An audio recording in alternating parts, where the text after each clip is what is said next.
What's up, everybody? Welcome back to your favorite wrestling podcast. It is the Monday Night Wave, baby. And we back. It's a SummerSlam weekend. We just got done wrapping up night one. It's a nice day out here. It's beautiful outside. Sky's blue, birds are chirping. It's hot as shit. DT's room feels like a swamp right now, and sorry, man. We gonna get through this. We gonna get you out. But I go by your host. I come by your host, the lonely one, Pod Breaker Kid, Jacob Pod 2, Jacob Friedman, because I pod better than you know it. Misrespect the jumpers in the building, the lonely one, ladies and gentlemen. But we're back as a trio. Somebody returned. And mind you, I didn't realize that this motherfucker was in Vegas.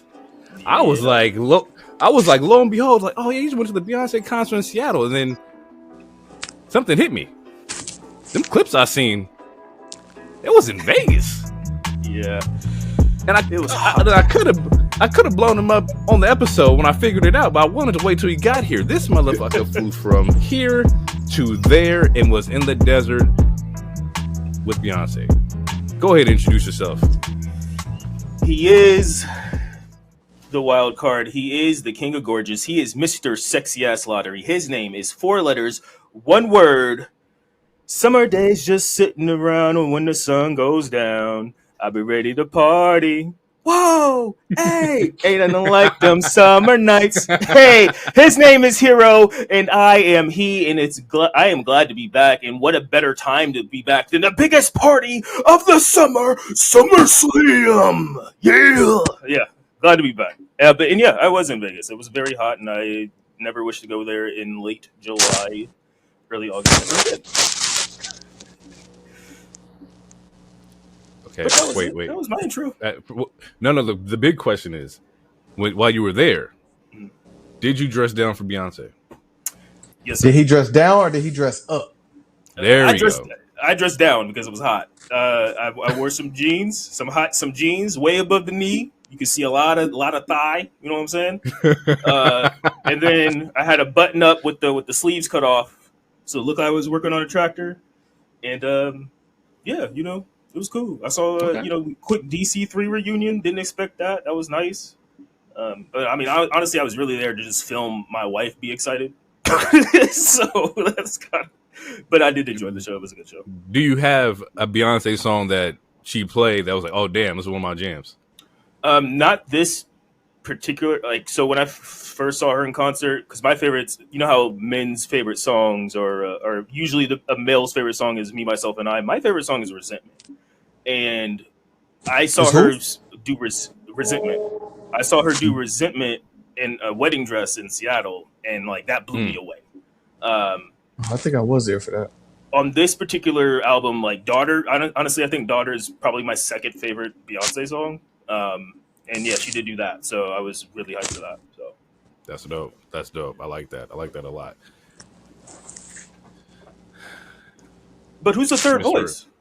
I didn't know if I was getting the lead in. I didn't know you want me to come after Beyonce. It's kind of crazy. Look, they took your name. We didn't take your intro.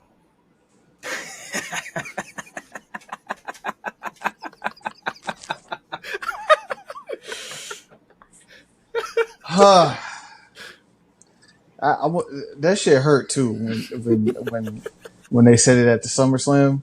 That shit hurt. All right, man. Anyway, this thing is old at the SummerSlam. No, yeah, I said what I said at the SummerSlam. You know? As soon as where your boys go? Y'all at the WrestleMania? Collecting them Pokemans. Hey, what's funny is that as soon as I said that, I said, "Damn." Nigga sound old as hell, don't it? Oh, fuck. It's your boy, the third Mike, DT, the OTC of the Monday Night Wave podcast, the formal oracle, unfortunately, the current prophet, even though this past week, who was that? Was that Cole? Cole said that Paul Newman was making prophecies, and I almost flipped over my goddamn table. So it's like every music artist. No, like Paul Heyman. Randy Newman, like Oh, You got a you friend said in me? Paul Newman, and I got I said Hey, Paul man, Newman. you did say Newman. I was like, Hey, you been watching Seinfeld? I'm discombobulated right now. It's hot in this bitch. Okay, look. That nigga Melton. Who the fuck is Paul Newman? Untighten the do-rag a little bit, buddy. Paul Newman. I think that's the nigga that played. He's on Young and the Restless. All right. Anyway. Anyway, man. Welcome to the Monday Night Wave. Let's get into the gettings and the goings-ons. Let's do it. All right. Before we kick off episode 78, by the way, episode 78 to our dear loved listeners. No news or no major news, so we're going to kind of skip over that. But I got a great question prompted by, I think I saw it either on Twitter or like Sky, but I want to get y'all opinion on it. Would you rather take a hair whip from Bianca or a Gunther chop?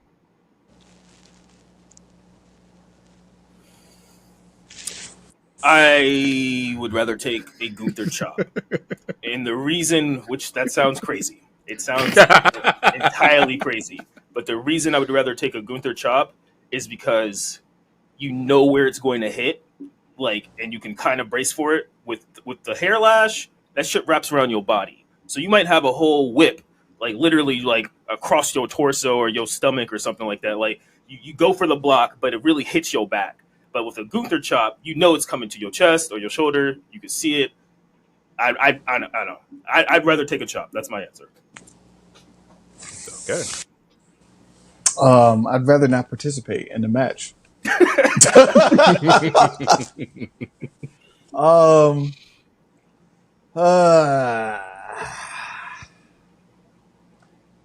After watching CM Punk take that ass beating tonight,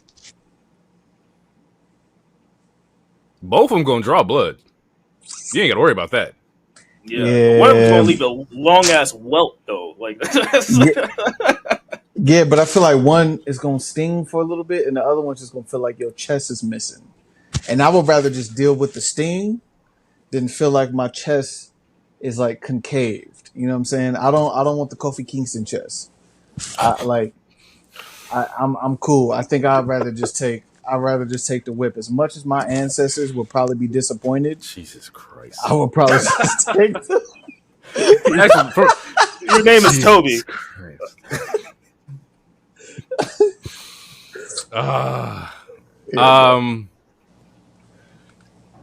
Yeah, I had some time to think about it. I still don't like either one of them. They're both diabolical.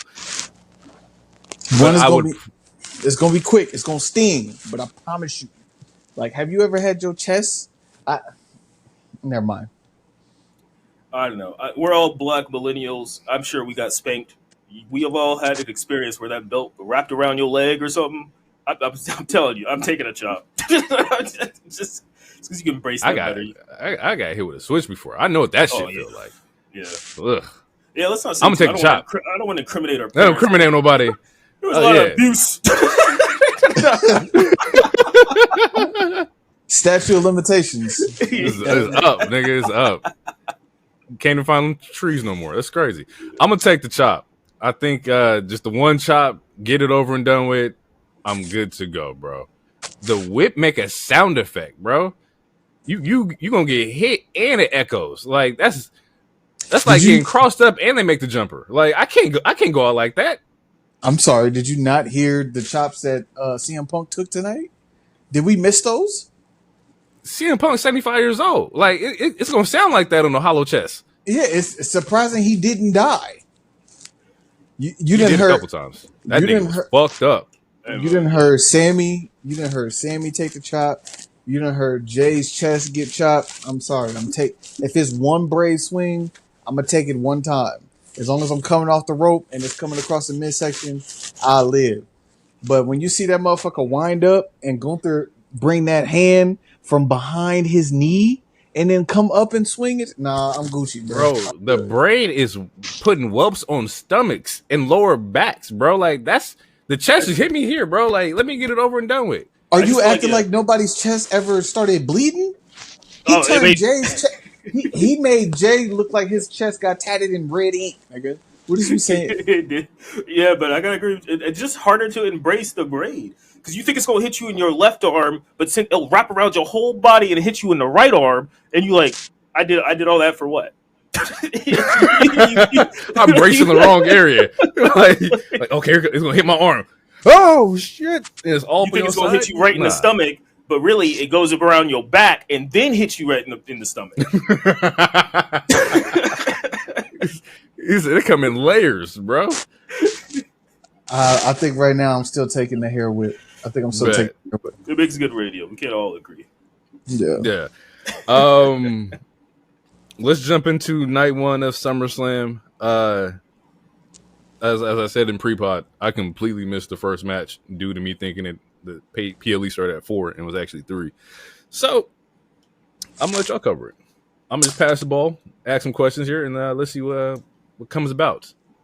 Well, as I stated on the previous pod, we decided to attend a movie theater to watch SummerSlam. Hold on, got in push line. your mic back. Pause. It sound like you like rubbing your hands together, or like it's in your pocket, or like something's rubbing against. Like you open a bag of chips or something.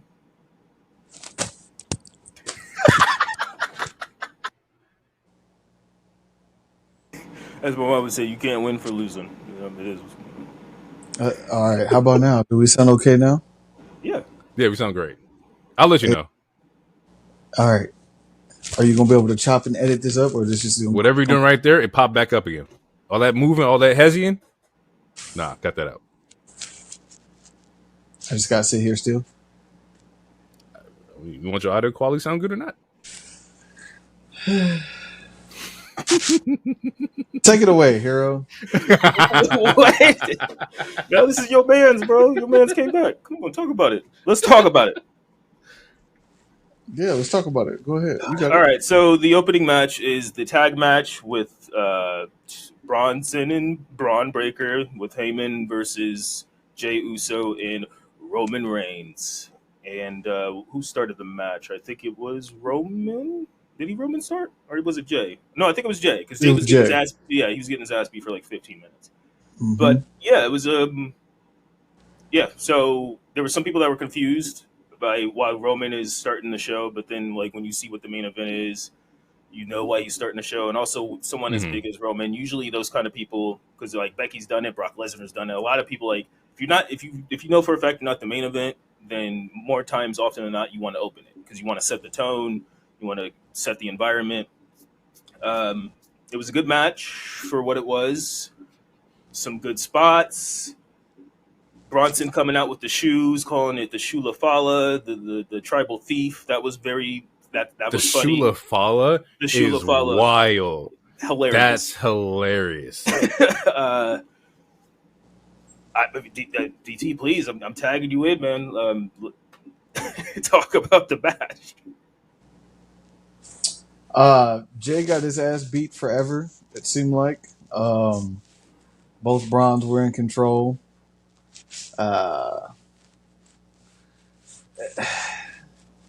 It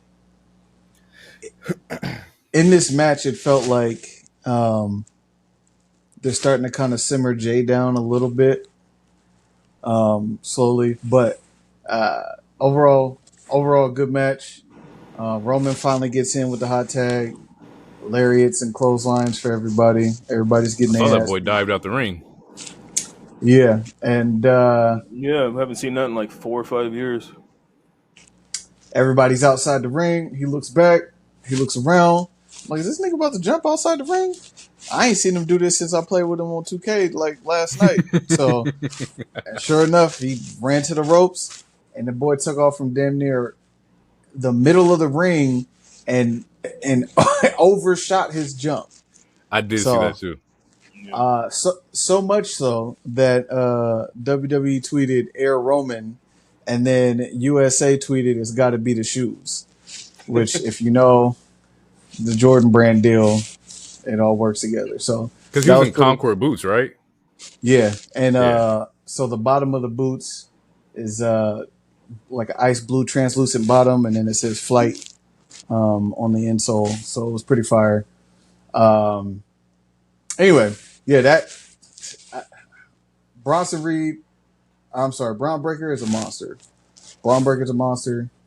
Fucking Bronson Reed was incredible. Roman saved Jay like twice.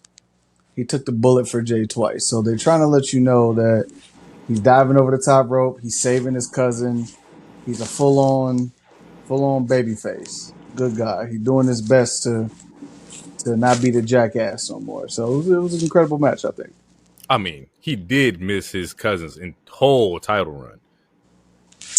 No, what you mean?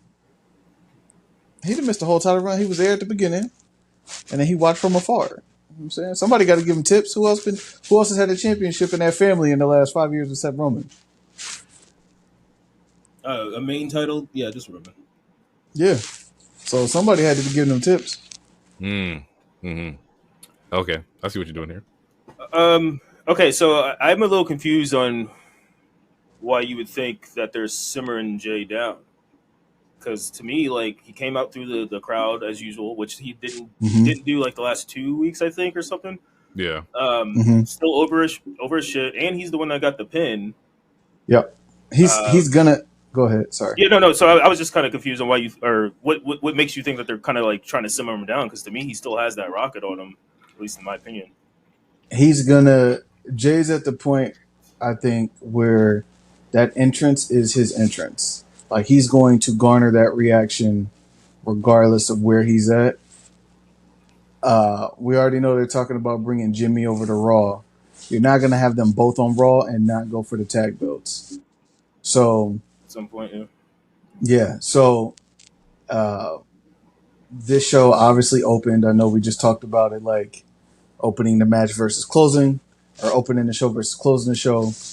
But to me, you want to kind of take a little bit of steam off of him, so when Jimmy arrives, they can dominate the tag division. We've been talking about the tag division for Raw not being that great for the longest time. Facts. So this would immediately inject some good aura, quote unquote, into it.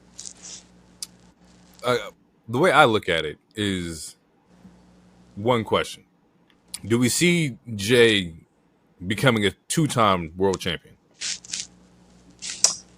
Transparently, I don't. I could see it, but I feel like the stars have to align a little bit because I mean we talked about it. I think it was the week before I left, but it's like there's a lot of people are over in this company. Like, a lot of people are over. And at some point, like, you know, like when I was like, yeah, at some point Sammy's going to have to get the Rock. Like, some point this person might have to get the Rock. Like, so I think that's one reason why we're not getting super long title reigns anymore. Besides, like, every other character is getting a long title reign, but right. At some point, we do have to rotate. I can see him winning it again. It would this year, probably not, but I can see him winning it again for sure before he retires or something. With that, I think that answers the question of they took some steam off. I feel like if you were wanting him to be a 2-time world champion, you would not have taken any steam off of him, right? And he would be moving this rocket, right? So it's not saying like it's like the whole complete gas off of Jay, but they definitely took a little bit of the wind off to like, hey, we don't want you to be super over to where we have to put you in that spot again, and you got to carry the belt again, you know? So, and that's just how I look at it. One of the things. Go ahead. No, go ahead. Go for it. Oh, okay. Well, I was going to say, I feel like, because obviously, like DT said, we know Jimmy is going to come to Raw at some point because obviously Naomi's there. Naomi. I feel like we don't know when that's exactly going to happen. I wouldn't be surprised if they do put him back in the title picture so that him and Seth can have another match because they had a banger match. I don't think he's a fully out of the main title picture, but I do think that like right now was like what we saw tonight or the last couple of weeks was some side missions. Like he's on like because you got to keep him busy because again he's over like the other week the crowd, I don't remember what crowd he was in, but they finished the 4 letters 1 word thing, and that was the first time I heard the crowd, like he didn't even do that part, like the whole crowd did. So it's like he's still over his shit, and I don't think they're going to not capitalize on that. But Yeah, I could see the argument of them like, all right, we're gonna instead of going 60 miles, we're gonna go 40 just a little bit because we've got Yeah, just other a little chess pieces to move around and whatnot. for sure. I can see that. You and they did it tonight too at the end of the post show. Um, he literally grabbed the mic and said, "I'm gonna say one thing." And he was like 4 letters, and then the entire like parking lot was like one word, yeet. Like he said nothing else. He just said 4 letters and dropped the mic and then walked off. Like so, he's at a And point. he He's at a point where you can pull the J lever at any time if you want to, but there's too many competing stories that have more meat on the bones at this moment than his does, or one that you can inject him into, where those are going to take top priority. So that's why he's at the point where that entrance is his entrance. He's gonna have it. You'll start the show with him or whatever the case is. Or if you need to bring the energy up in the building, you can bring him out. You can do that. He can put on a match. He instantly changes the energy and engages the crowd in anything he's doing. So you can, just like Rhea, you can pull Rhea out and they're gonna fucking lose their mind. Um, so Yep. like you can pull that J lever at any point now because he's there. But we've talked about for the longest the tag division not being that great, right? So you put him in there, you bring Jimmy back, and that's gonna raise that entire division. So he's too big for the mid card though. So I don't want to see Jay go and get the IC belt. I think he supersedes that. So like you are in a very interesting pocket of using him, similar to how like they use like Punk, right? Like you're just so fucking over that like we can't have you go down there. Like you got to stay in this realm of like main event superstar status. And it's also funny because I was like I'm on like wrestling TikTok and I see like the amount of like parents with their kids and like the yeet with their kids, bro, is outrageous. Between him and Penta, it's OD, bro. Like there's so many Cerro Meadows or yeets happen with the little homies out there, and it's like, yeah, them boys is they out of here, like for mhm. sure. And because those are the little fans are gonna be watching these guys go for another like 5 years. Like these are their version like Jeff Hardy's. You know what I'm saying? Like they're gonna grow up 10 years from now and be like, Jey Uso was my GOAT, or Penta and all that XYZ. So they're in a very interesting spot with Jay. So hopefully we don't take too much gas off of them, but they know what their moneymaker is. They know they can sell a Yeet shirt like nobody's It's, business, bro. Like you're printing money. Like literally. even right now, like this was the first match for Roman since WrestleMania, and we're talking about Jey Uso and what it means for Yeah. Jey Uso to be in a match. So like yeah, I mean that just says it right there. As far as the finish of the match, Roman anchors up for like the 1D, which I did not see that coming. So they hit the 1D. Was that the pin after that? Hero, do you remember? No, he took the Oh, there's spear. some other He There was a shenanigans. spear and a he splash, I believe. in a Yeah, splash. He ate the spear. Jay came in with the super kick, and then we got the splash. thank you. Yeah. Yeah. So just Two quick things before we move the topic. So speaking about entrances, they did the thing again where Jay does his entrance in mid match, and Roman actually did it with him a little bit. They where he's like, "Run my stuff back." So that was a cool little funny moment to see Roman be more face ish. And the other thing I was going to say is that although we know it's a shoo-in that Jimmy is going to Raw, it doesn't mean Jay has to stay there. Like if they wanted to, technically, because SmackDown is losing some good key players. Like they lost LA Knight, Roman's not there anymore. So technically, if they wanted to send someone over as Rover to SmackDown to help with the power balance and power scaling of people that are over and people that are popular and whatnot, they could technically send Jay to SmackDown. I don't think they will, but that is a possibility. Like You trade Jay for Randy? you can keep Randy. I trade Jay for Jimmy. No, just hypothetically. I mean, Yeah, you could, but like yeah, you could. hypothetically, would you Yeah. GM on the phone? I got Randy Orton. You got Jey Uso. Can we make a deal? I think that's a fair trade. I feel like it also depends on like who you want these players to go against. Like when we were talking about like finally splitting up Finn and Damian, it was like, all right, we've seen them fight each other for a long time. One of these motherfuckers got to go on a different show so that we can, get some new feuds, get some new life and stuff. So, yeah, I can see that. Randy being on Raw makes. I mean, he's Randy Orton. He's easily a Netflix star, and as over as Jay is, he's easily a Netflix star as well.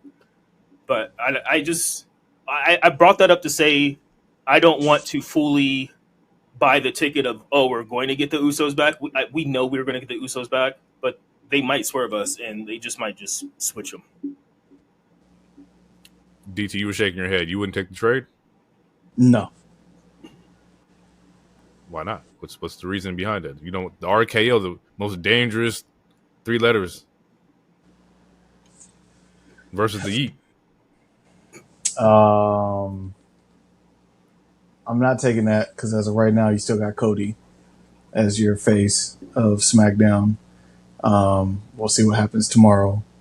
But, yeah, no, for me, that's not enough. That would be like, no, that's not enough.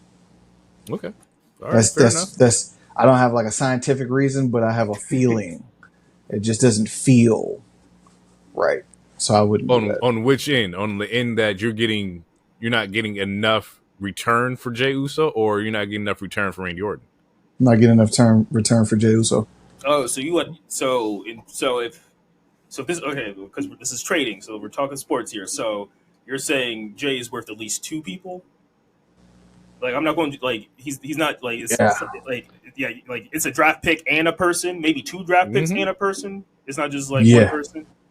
Yeah, oh, man, Randy Orton has high stock though, man. I don't know. That's like, listen, like we're talking like about a LeBron here, like a Jordan. Randy Orton. Listen, he does. Pull up the accolades. Hold on, the face you was making. I love it. I love it. Because I love Randy Orton, and he does. He has stock. He's a legacy act. I am not taking. There's still too many stories on SmackDown to happen for me to move Randy to just throw him over there for any old reason. Okay. No disrespect to any old reason being somebody like some storyline or whatever. But the more that I sit with John Cena's title run, there's a couple of things that could happen. And we're getting a little far from it. But obviously, he could lose the title, drop the title to Cody, or he can beat Cody, keep the title, etc. We know that they already went against each other where it was flip-flopped, where Randy was the face and Cena was the heel. But a true Cena-Randy match needs to be flipped the other way. Plus, there is still... Last year, we did the whole Randy looking at the belt while Cody had it. Mm-hmm. Then going up to WrestleMania, it was, hey, we're boys, but I'm willing to do whatever I need to do to get my 16th championship or 15th championship, whatever it is. There's a lot, to me, there's a lot on the line with the Randy. Okay. All right. Story aside, phone rings again. We got Jey Uso for Jacob Fatu.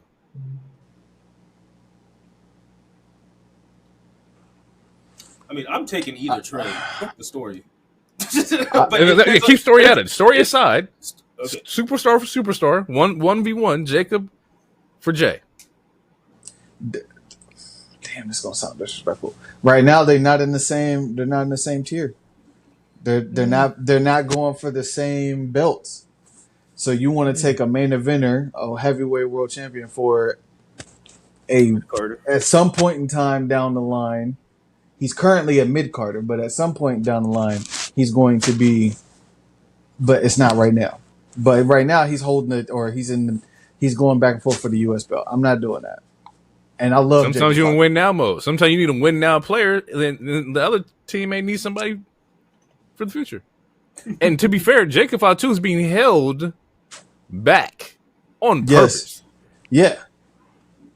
So, but if you put him if you put him on Raw, he's not going to go for the IC belt.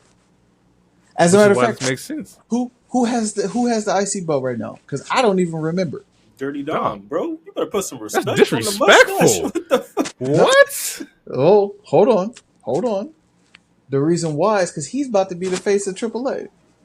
Maybe. That is a great segue. Real quick, while we talk, So Dom in AAA as the world champion in AAA is going to do fucking numbers, bro. He just might be one of the most over superstars already. You let that man run the promotion. Dom's their king. That boy out of here. That boy is out of here, yo. Yeah, Especially do it right.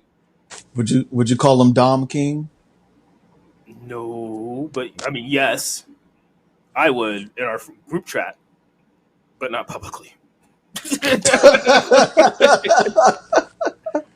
Look, I'm gonna go out on a ledge here, and it's a huge fucking ledge. Dom leading AAA as a world champion while still maintaining his contract status with WWE could potentially be bigger than Ray.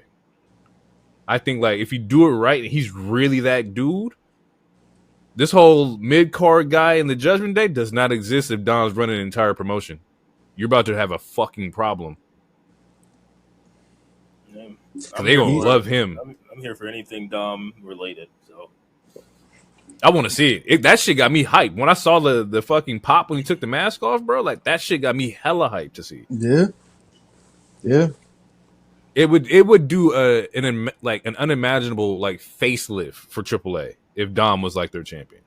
It would kind of like we're starting something fresh, right? We're getting rid of the Rio and I seen like they try to bring that nigga back too, but I don't know about all that. But it would get rid of some of that bad faith if Dom was the one running it. Dom had like a fucking Roman run in fucking AAA, like, and not 4 years, but just a strong push.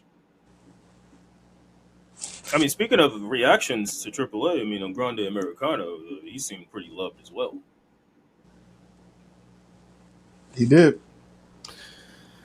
All right, women's tag match. I just wanted to ask you, how do you pull? Say you do all of that with AAA and Dom. How do you pull him back into WWE? And that's where that's where the issue lies. Is that like I don't think you could technically pull him back to where he was at. He would have to come in on some nut shit. Well, no, he could still do both shows because I mean, I don't think I mean, because he will do both shows. Legato has the tag team stuff. Like I think he can lose it to another luchador, or I think something. The metaphor, the question was a metaphor of like if he's that up over there, how do we bring him back over here?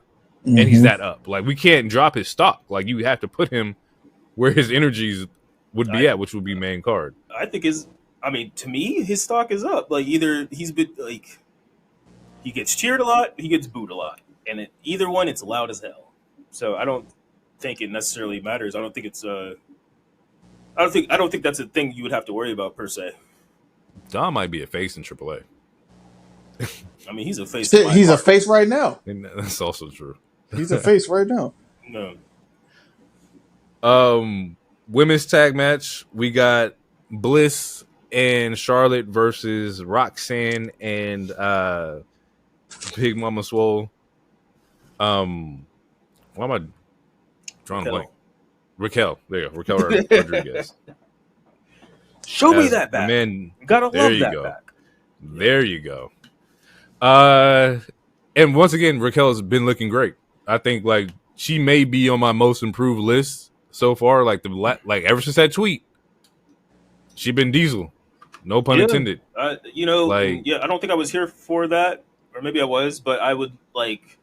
It's refreshing, and this I'm not trying to throw any shots at anybody. It's refreshing to see a talent take veteran critique. I don't even want to say criticism, just advice, and then they take it with stride. They don't take it as a shot. They don't take it as like, oh, this person's attacking me. Every single person I've seen on Blue Sky and Twitter who would be like, oh, I've seen so many tweets or whatever about, oh, Raquel's different now. Like Raquel's really working. Like it goes to show you that like sometimes if a vet is giving you advice, just try to at least try it out.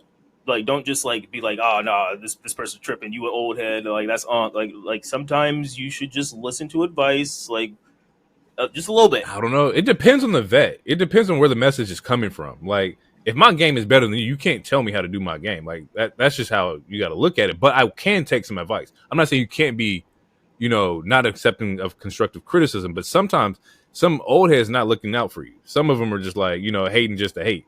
But in this aspect of Diesel and Raquel, I think it worked out perfectly. I think that was like solid. I think there's also maybe some. Maybe not a personal relationship, but maybe some crossover paths before. Maybe you caught him at the Hall of Fame one time, caught some words, shook hands and whatnot. And so even that also lessens the blow, a little bit, to where somebody randomly just tweeting at you on Twitter or socials, and you're like, bro, I ain't never spoken. Yeah, where it's like Disco Inferno giving you advice, like what? I'll call him unless you. I don't care, but like Undertaker or like a Bubba Ray, even though Bubba Ray can come off very cringy. Like usually those kind of people's advice does have some merit. Like they're not just trying to shit on you just to shit on you. Usually, at least from me being tapped in wrestling the last 10 years or whatever, I feel like most people do try to come from a good place. But they're like you are right. There are some people who are just hating. It's like you're just flipping just to flip, or it's like sometimes it does come off disingenuous, and it's like not real advice. You're just kind of being a hater. Yeah. Getting back to the match though. I thought the match was great. I do like the talent that was working here. I think the pulling the trigger on Charlotte and Bliss was the right call. I think this is going to be a good little tag team here. I am curious to see where the story goes with Liv, but this also it has even more plot between Judgment Day and Liv. It's like, y'all lost my title. You gave her my title and y'all lost it. So when Liv come back, it's gonna be like, yo, what the fuck? But also like the storyline elements in the finish of the match, where early in the match Charlotte gets one hit punch by Bliss, which also kayfabe wise means Bliss got a fucking arm on her. But she is a mother. Like she has to hold a baby up a lot. She got a rocket on her. And the callback of Charlotte in the corner looking like she's about to turn, and she goes with the boot. Bliss gets a Sister Abigail, and we see the 1, 2, 3. I like it. I like the hug at the end. I like we're friends. I'm interested to see what the merch looks like next. Like I'm curious to see where this story goes, and potentially down the line, will it be the punch was intentional? Was Bliss the one who's antagonizing? From the jump. It's just little things like that I'm starting to pay attention to. Like maybe now it looks like an accident, but maybe 8 weeks from later it's gonna look like, oh, I try to take you out kind of thing. So, DT, you should go next because I have a different opinion. Oh, okay. Well, how do you know I have a good opinion? Well, because I know you wanted Alexa and Charlotte to win. Oh, yeah, that's fair. To me it was the right call. Like I said, I talked about it last week. This just sets up for Charlotte to go on a face run, Alexa to turn on her later on down the line. And then, like I said, whenever Liv comes back, that pop is going to be crazy. So, the match was cool. The match was dope. I fucked with the match. The ending was the right ending. The team that was supposed to win should have won. Roxanne, I cannot say enough things about Roxanne Perez. She's an absolute beast. Absolute beast. Your mic is also scratchy again. I think. You got your chains on? Is your mic in your shirt? It sounds like because it's like every time you move your head, you hear a scratching. It's like I'm rubbing my beard against the mic or something. Oh. Okay. Well, right here. We don't. If we comment on it one more time, he's not going to speak for the rest of the show. So I'm going to leave it alone. So okay. Wait! Come back. Finish your part, man. Come back. Baby, come back. Any kind of fool could see that there's something and everything about you. It was a good match. So you are doing that on purpose. All right, bet. Doing what? I was waiting for you to talk, but then I was just like, okay. All right, Hero, what you got? So I agree, the match was good. The thing I disagree with is that I don't think Charlotte and Alexa should have won tonight. I think it would have been better if they would have pulled the trigger at Clash in Paris.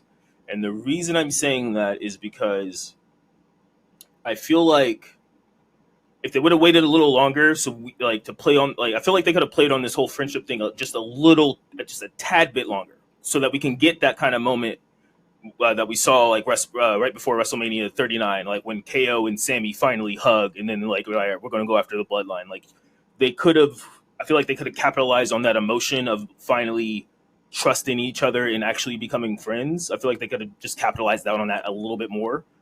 But other than that, I don't see anything wrong with it. I just would have waited until the next PLE, personally.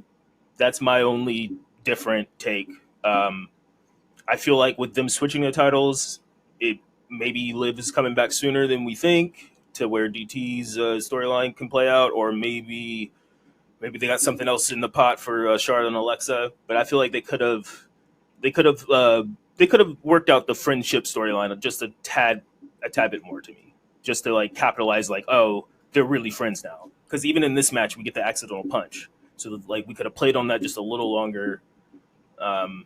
There was the last 2 weeks, like they were each other's cheerleaders, but Charlotte was still like very, very reluctant. And now it just seems like, okay, now we're best friends because we have the title. And it just seems like now the title's the crutch. So if they do lose the titles, then yeah, maybe one of them will turn, like what you said, Jay, or something like that. But overall, I think the match was good. All four women cooked. I personally just would have played on the friendship angle a little bit more, just until Clash. Gotcha. Another like 4 weeks of story. Yeah. They could have waited like 3 more weeks, but it is what it is. It was a good match though.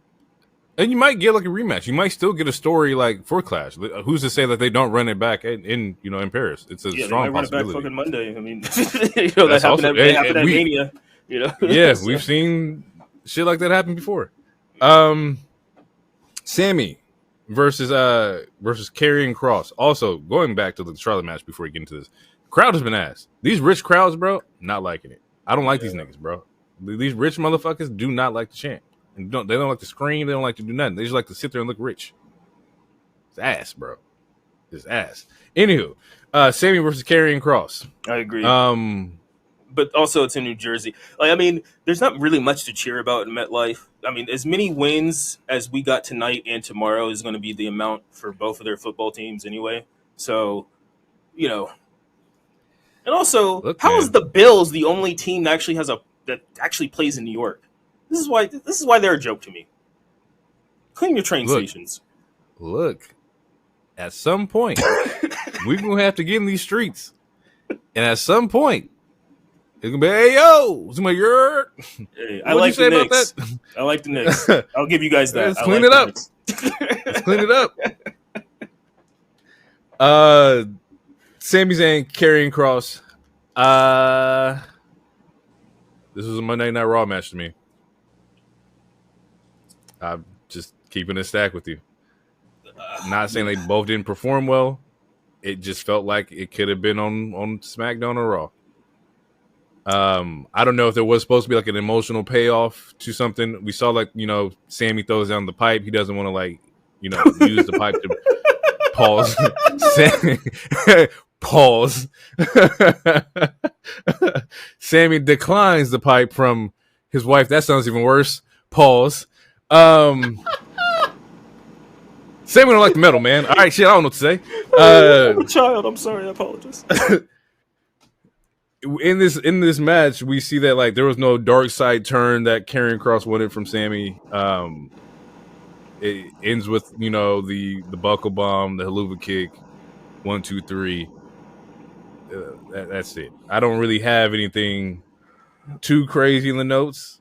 It's literally Kross tries to use the pipe, Sammy denies the pipe. Scarlett gives Sammy the pipe, telling him to use it on Kross. Those are my notes. Be as funny as it is. Oh my god! I swear I'm 34. I promise you I'm old. Those are my notes verbatim. A whole lot of pipe tossing in here. Yeah, I gotta agree with you. I think this match was like 7-8 minutes or something like that. Yeah. To me, it was underwhelming. I honestly, I should just let DT talk first because I mean, the big question to me is whether it was win or loss for Kross, based on what we saw tonight, do we believe he's re-signed or not? I thought they were promoting his book. I mean, if you promote this man's book, like you got to like at least. I mean, that's the thing.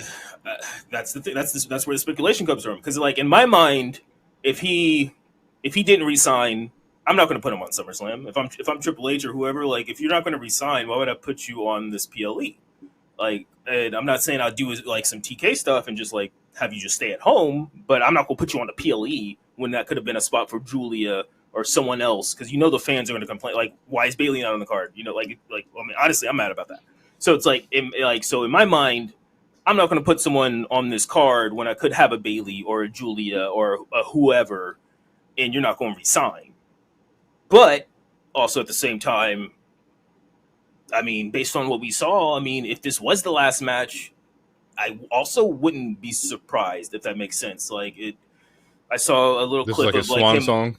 Yeah, I saw a clip of him like leaving, it wasn't like he didn't like bow or like wave goodbye, but like just the way as far as the context clues go, it's like like I would like it's kind of hard for me to tell. Like to me, it's a gamble. So that's my big question. Obviously, DT should explain what he thought about the match first, but that's the question for both of you guys or all three of us. I mean, I think I already answered it. To kind of go into your question is like why where does Karrion Kross go? Right, we know that like he's a huge story guy. Like his stories are like the way he wants to tell stories are great. We know that's not truly a thing in AEW. I also think Karrion Kross in TNA would work, but I think that he's better in the WWE. I think that that's where he should be. So I don't know. Like I don't know. I have no idea what's going to happen with Karrion Kross. DT. Match was okay. I wanted a longer match. Wasn't that? Wanted a better match. It was cool. And I don't know where he goes from here. I don't. Like we talked about it before, what he could be fighting for in a contract, but we truly don't know. So we will see. I haven't seen enough wrestling from Karrion Kross to know if his pipeline is AEW. So I don't know. I don't see. There's not enough game footage for me for Karrion Kross.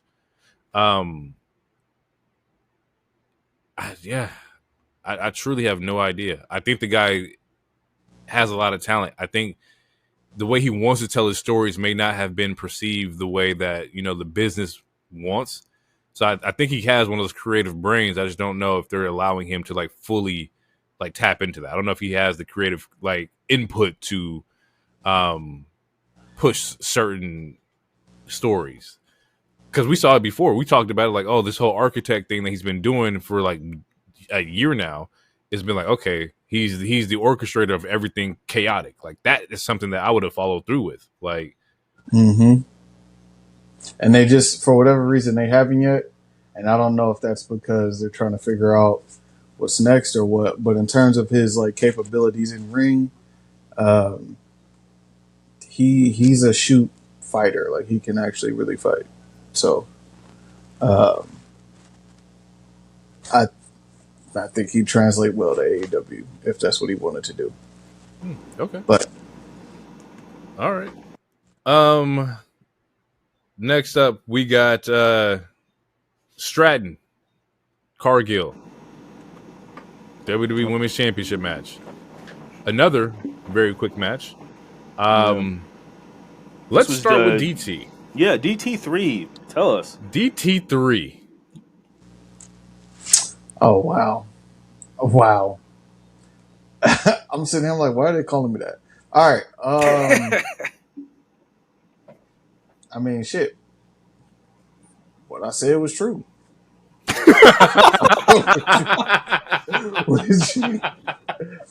What you want me to say? So a lot of people are under the mindset that this was her best singles match to this point. To me, I would say, okay, if that is the case, there you go. With that, when she came out, I tried to be funny and play a joke.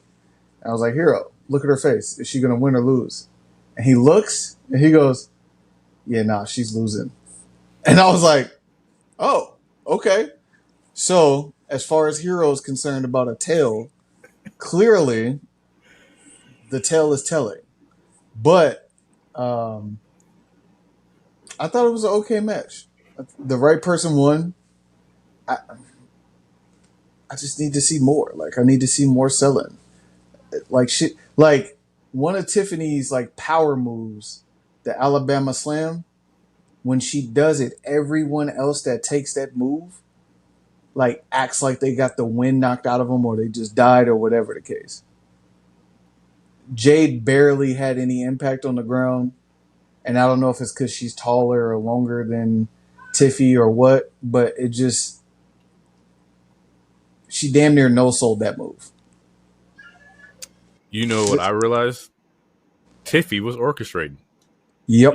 Yeah, she was the She was the lead dancer. which we talked about when this match was. So what, we're on 78. Probably, I think we talked about it like on episode 75 or something like that. We talked about it, was like, all right, she's more than likely going to lead the match, or call the match, and she did a good job. Great job. The match wasn't bad. This is Jade's. As far as her solo matches go, like this one, the one with Naomi at Evolution, the one with Naomi at Mania, her first loss against Liv, like she is progressively getting better. I will die on the hill that she is getting better. But as far as that definitely selling, getting stabbed on this hill. But as far as the selling goes, let me finish. As far as the selling, in ring wise, she's better in ring than what she was when she first got here, and versus where she was before. She's getting better in the ring. But the selling, she couldn't sell me like water if I was standing in the ocean. Like her selling is still lack to be desired. Or if that, did I say it right? I didn't say it. I didn't say it right. I said that wrong as hell. Yeah, I can tell by his eyes. I said that wrong as hell. But yeah, no, it's her selling. She does not sell the moves. It's like selling and just like enthusiasm. Like when it comes to like your like, there's no like. Well, I think she has enthusiasm. You didn't see her do that little 8K thing. She got that emo. She has enthusiasm when she knows she's going to win. And again, that's the whole thing of selling. Yeah.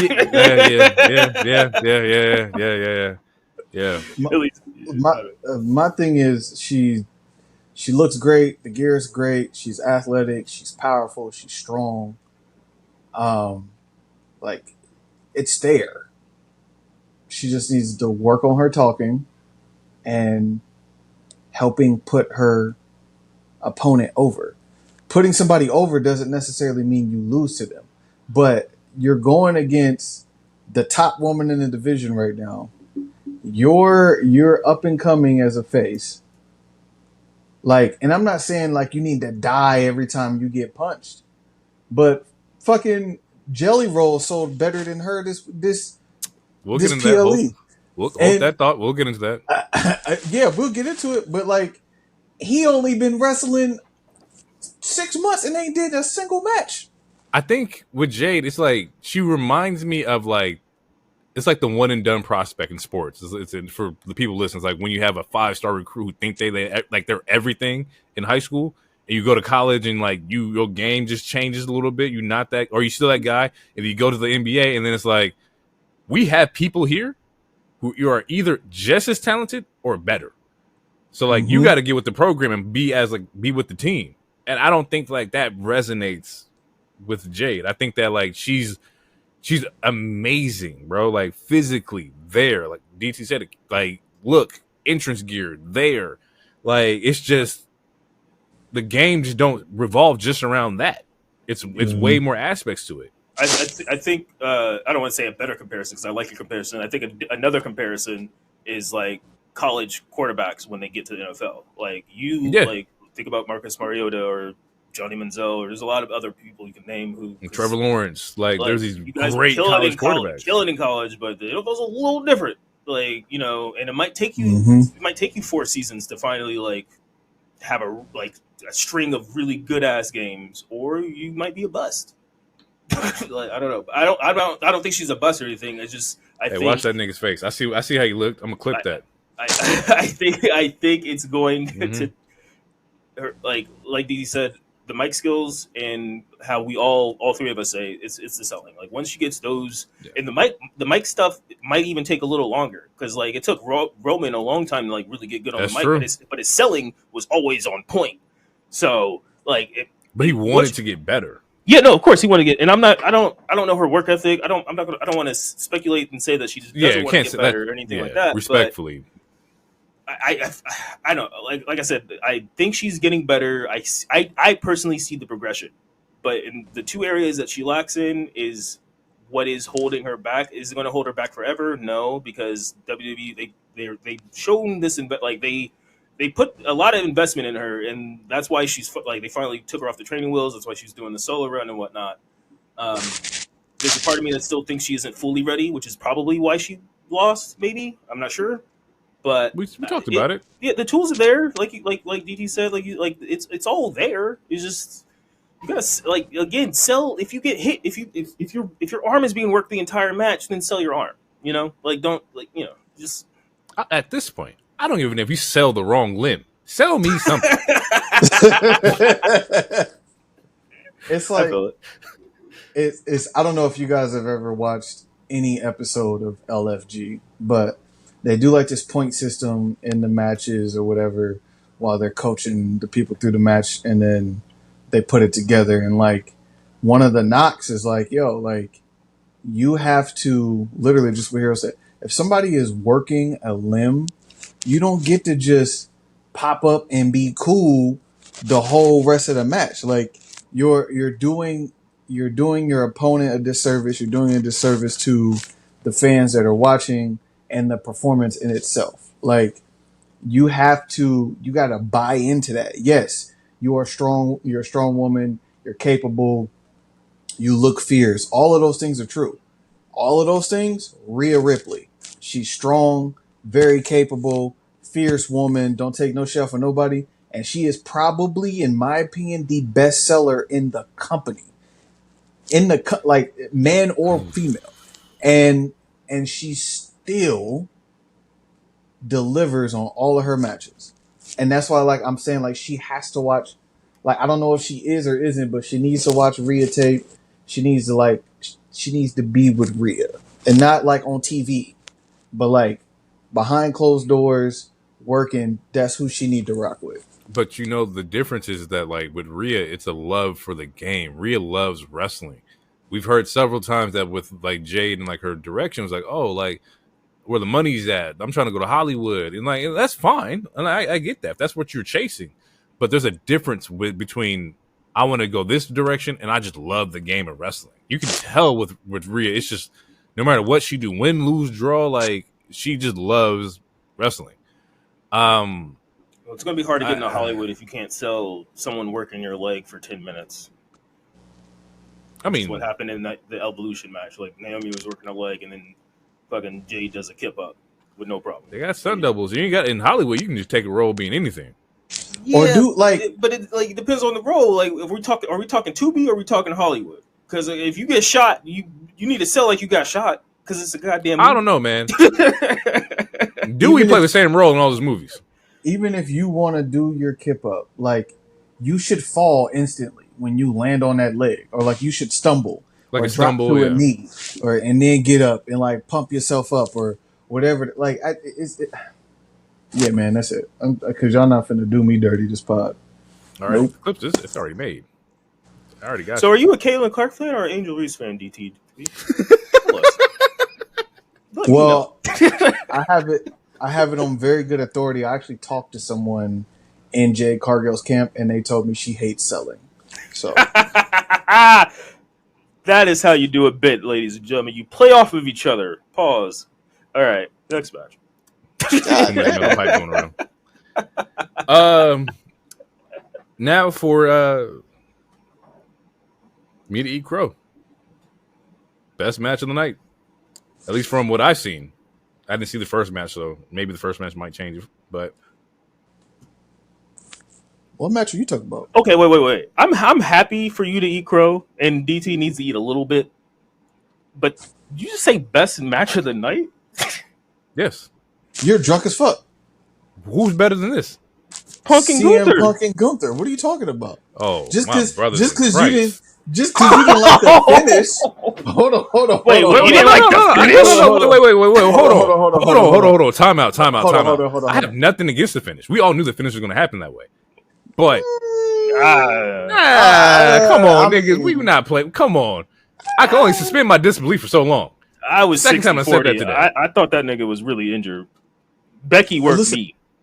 I called it. No, we asked it last week. You weren't here last episode, but we asked like, what's the probability of Seth cashing in? But like on Cena, it's like and give us another swerve. We had some inkling that Seth was going to be around. We just didn't call this because that just seemed too obvious. But anywho, let me go back to my point. Yeah, let's go back here. Let's just go back in this realm. Yeah, and I'll tell you my issues.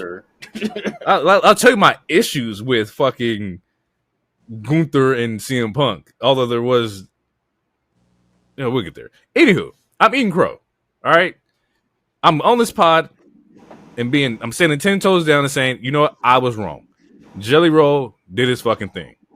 You can tell that, like, well, the square off against Drew was like a little cringe, but everything else was fine, bro. Like you can tell he's been training. You can tell he putting the work in. He was out there performing really fucking well. The power slam spot that he had was dope. The boss man slam he had on Drew was fire.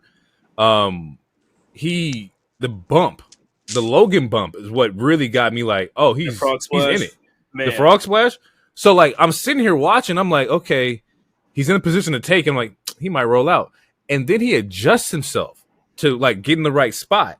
And I'm like, oh shit, he actually might take this shit. And Logan jumps off the goddamn ring post, and the whole fucking table like just obliterates, bro. Like, and Logan turns while doing that.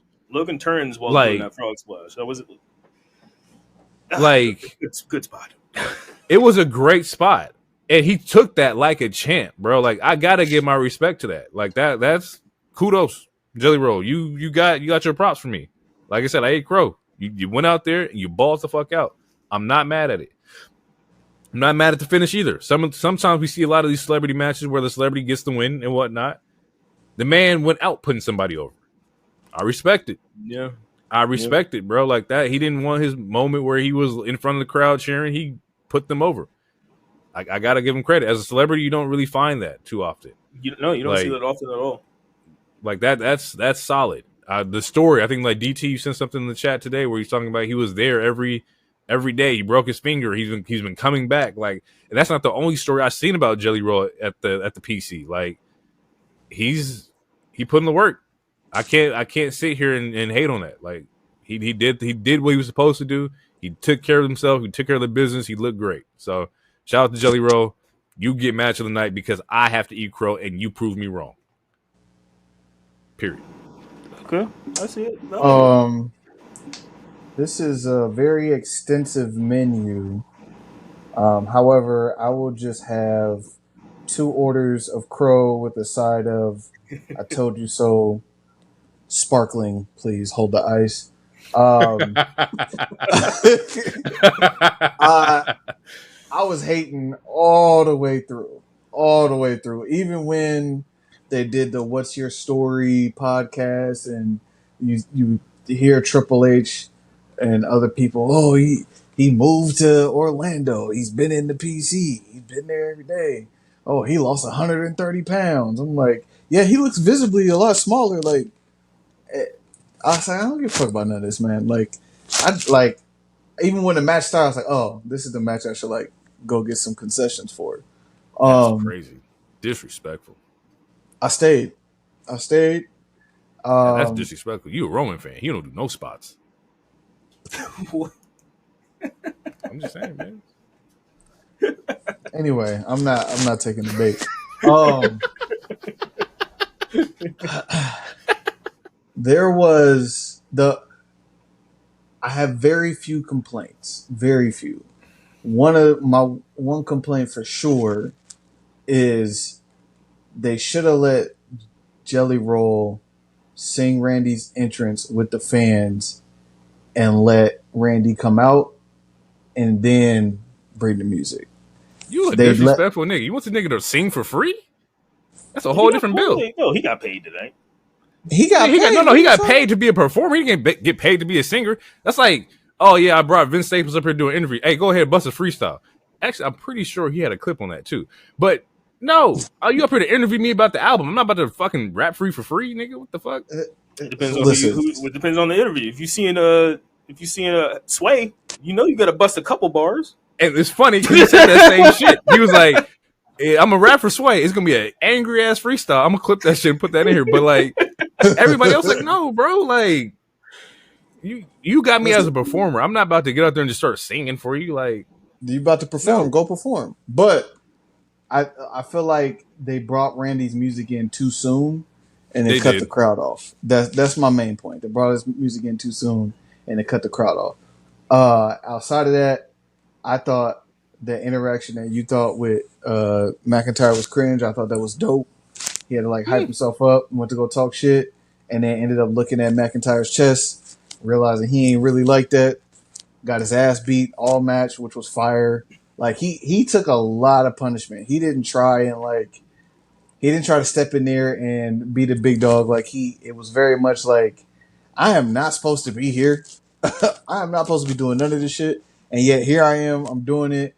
And he sold it really well. He sold that character or that story really well. He sold all of it. He sold all of it. Well. He was selling his stomach and shit the entire match. The entire time.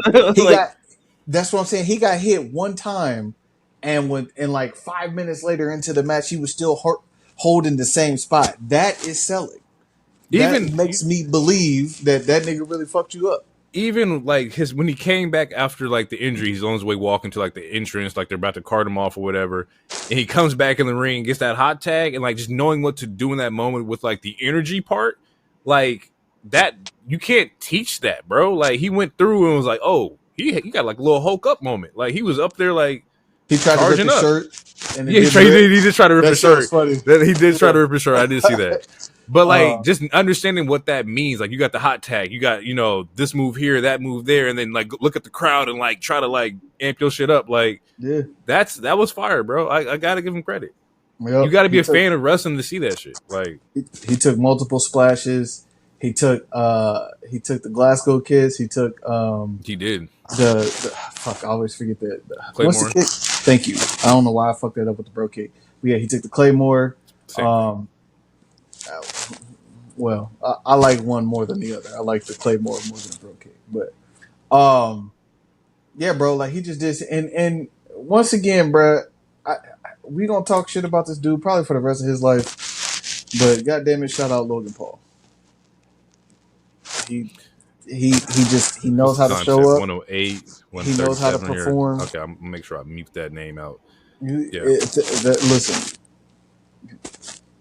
he's fucking great, bro. He's great at wrestling. I'll give him that. He is a athletic motherfucker. He's really good in the ring.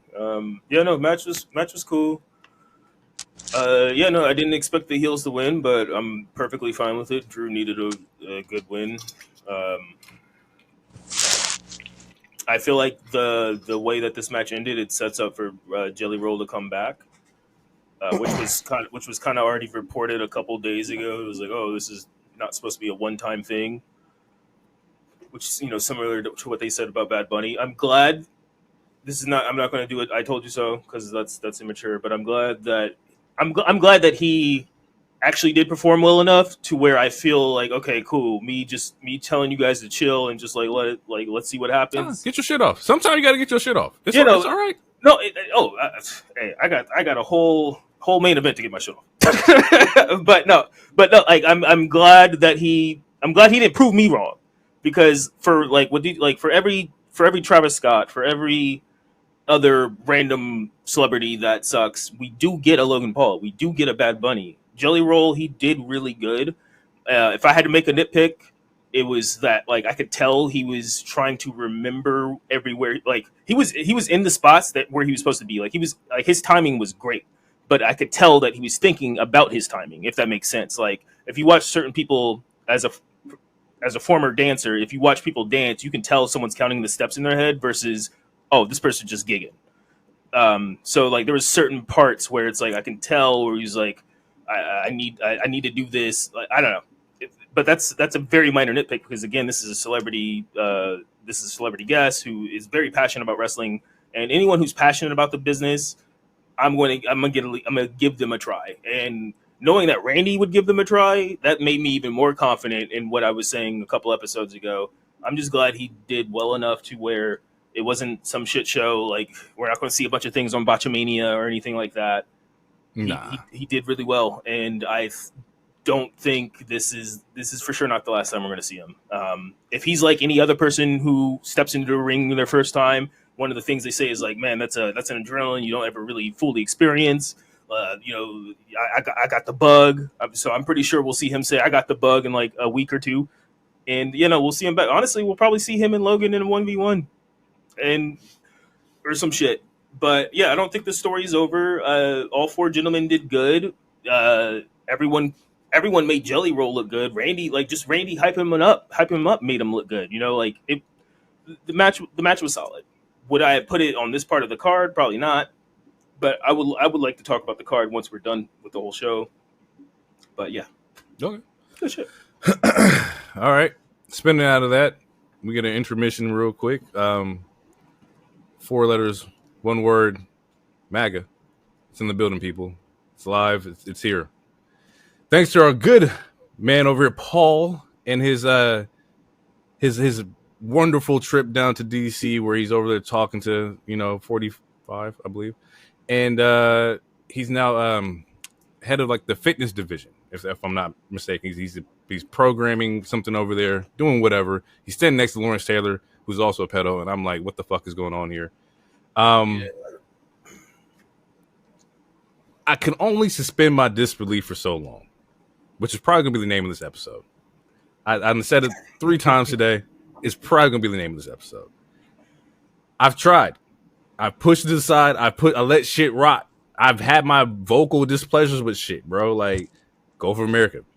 Fuck. I hate it. Dislike it. I don't see color. Hate it. I'm still here. Just the no Black History Month, no Juneteenth. I'm here. I'm still here. I could only suspend my disbelief for so long, bro. I can't do it no more, bro. I'm sorry. I gotta speak out. I dislike everything about this shit, bro. I don't like it. If this nigga out here parading this shit, like I can't stand 10 toes on it, bro. I can't sit here and buy 2 Abolish ICE shirts from Brody King's site and then watch this nigga parade this shit. And then be like, oh, he's great. This shit is fucking fine. I can't, bro. I'm too real of an individual to do that. I don't fuck with it. I don't. Like, the Hogan shit, like the throwing this nigga up 3 times, 4 times, like the racist antics, like I'm not fucking with it, bro. The nigga did his whole press run at the White House. This press run for SummerSlam is at the White House. Like, that's the target audience that you're looking for. You don't want me. I'm not part of that audience. And I know that. I'm not fucking with it. As a company, bro, I do not fuck with WWE. I fuck with the talent. I love the talent to death. Io Sky, Bianca, fucking Punk, Gunther, like Usos, like Rome. Like, I fuck with the talent, bro. Because whatever you do in your private life is private. That's your decision. That's where you want to go. But when you publicly throw this shit in my face, like I'm supposed to just sit here and like, well, you still looking forward to Mania, buddy? Fuck out of here, bro. Fuck out of here. I'm sorry. I gotta be who I am. I gotta say what I am, bro. Like, that's just what it is. Nigga, like, I know the nigga was an apologist for VK and his rape shit, bro. Like we just, we're not acknowledging the allegations and XYZ. We're just moving forward as a business, as a brand. That's not who you are. No, that's exactly who you are when you standing next to that nigga on the fucking podium, nigga. Shaking hands and shit. Like, all right, bro. Once again, I can only suspend my disbelief for so long. I'm sorry, bro. I just don't fuck with the shit. I don't. It's just who. Y'all ain't got to say nothing. I can take the hit. I'm cool with it, bro. I mean, you're not wrong. You're not wrong. It's the only comment I have is just it's one of those situations, because obviously, again, you can only suspend your disbelief. Like, he was at the one conference with Linda. Apparently, Linda McMahon was there tonight.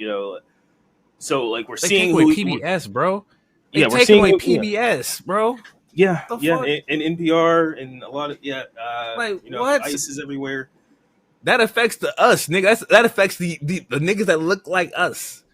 Yeah. We watch Dragon Tales and Teletubbies and all in Sesame Street, nigga. Like Between the Lions, yeah, maybe, nigga. Arthur. Like I can't. What you talking like? That purely affects us. Fuck them niggas.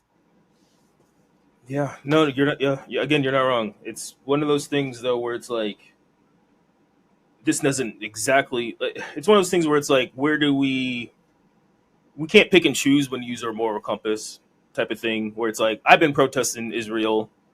I haven't had Pizza Hut in like over a year or whatever, but I still own an iPhone, which they're fucking up the Congo. So it's kind of one of those moments where it's like you have to pick and choose when to use your moral compass and whatnot. And if you want to be if you're the type of people that want to try to separate the art from the artists, I understand that argument too. There's some people you can do that with. With Hogan, I couldn't. I'm sorry. I don't care. I don't care about the art as much as I care about what the artist said. Then there's other people who's like, okay, I can kind of separate it. So it's just, can I no pun intended, man, can I use the Trump card and say it's a complicated thing? It's complicated. Life is complicated, you guys. There's a complicated history. It's different, bro. It's not like the nigga like I don't give a damn if you like Republican. I don't care what your political preference is. But with this nigga in particular, it's different, bro. Being a Republican and hanging out with an actual pedophile with charges that if he was anybody else, he would be under the jail. Yeah, no, those are very. Like, I don't fuck with that, bro. Like, I'm sorry. Like, that's just it is what it is. Any thoughts, DT? I guess the last thing I would say is that although everything you said was right, and if anyone has anything similar to that, like there is validity in all of that. It's also, I don't want to use that though. There's a I don't want to say that there's a thin line, but there is a line between knowing everything that you said is true and believing in that and having those feelings versus like trying to weaponize that validity into like anytime like a black wrestler loses, it's like, all right, there's triple K, there's triple no's. Like there is a difference to where as fans we kind of try to have to broach that difference a little bit, because I don't think he's openly racist. If we're talking about Hunter himself, I don't think he's openly racist, but knowing the company that he keeps, obviously any question that you may question, it's a valid question. But like just because like Jay lost tonight, I'm not gonna be like, oh well, there's Triple K. Like as fans, we kind of do have to try to separate a little bit. But again, everything you said was valid. You gotta meet me halfway, though, right? You gotta meet me halfway to where like it's just make me not think make me not think that way. But like when you have talent like Melo, and we got Trick on the way, we got Obo on the way, we got Javon. We saw Cappuccino Jones win the WID. Shout out to him. Like when you're showing me showing me that they're capable of being champions other places. Show me something else. Prove me wrong. He hasn't proved me wrong yet. Not yet. That okay, and that's when we get into like. And I'm not saying like that has anything to do with like the political thing, but when you talk about him not feeling some type of way about black people, just prove me wrong. Let me see it. I know you're not openly like. You wouldn't be talking to Bianca. Bianca and Naomi wouldn't get the pushes that they got if you were that openly, like, right. Racist. And then there both tag teams were black people for like months, and no one said anything. I just want to see that in your mind, you could also put them here in like the top main event category, right? Every former WWE champion has had the ability to go back into the main event scene, with the exception of Kofi. Like, show me that we're still capable of doing that. He still has the championship pedigree of being who he was. He was a champion. KO was a champion. He can be in main event stuff and not have the title. Show me that that's possible. That's how I feel about Triple H in the black wrestling category, not necessarily about him in like the political shit, but just on the black side of black talent. Yeah, that's just me. Yeah, no, I feel it. I just feel like and this is not. I'm not saying you're doing this, but I feel like there's IWC.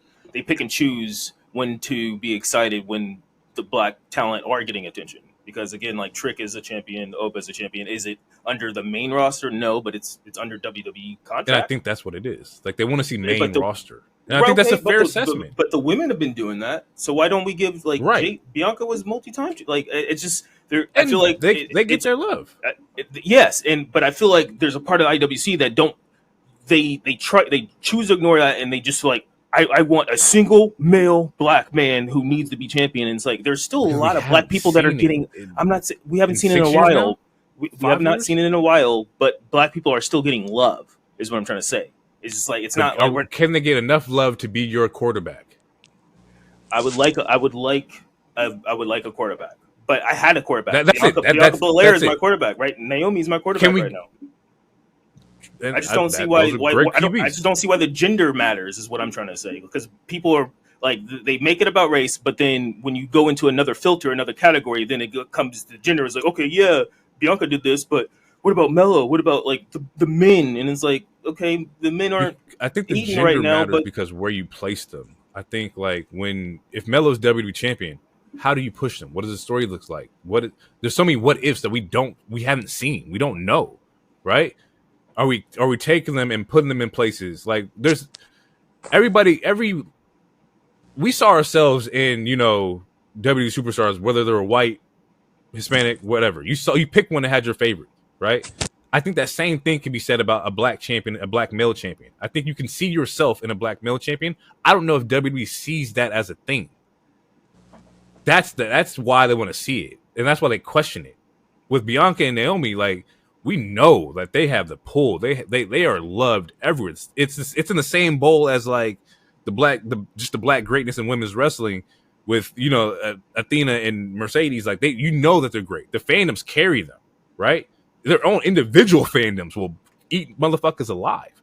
We haven't seen that yet for a black male champion in WWE and be consistently like held in that main event like stratosphere.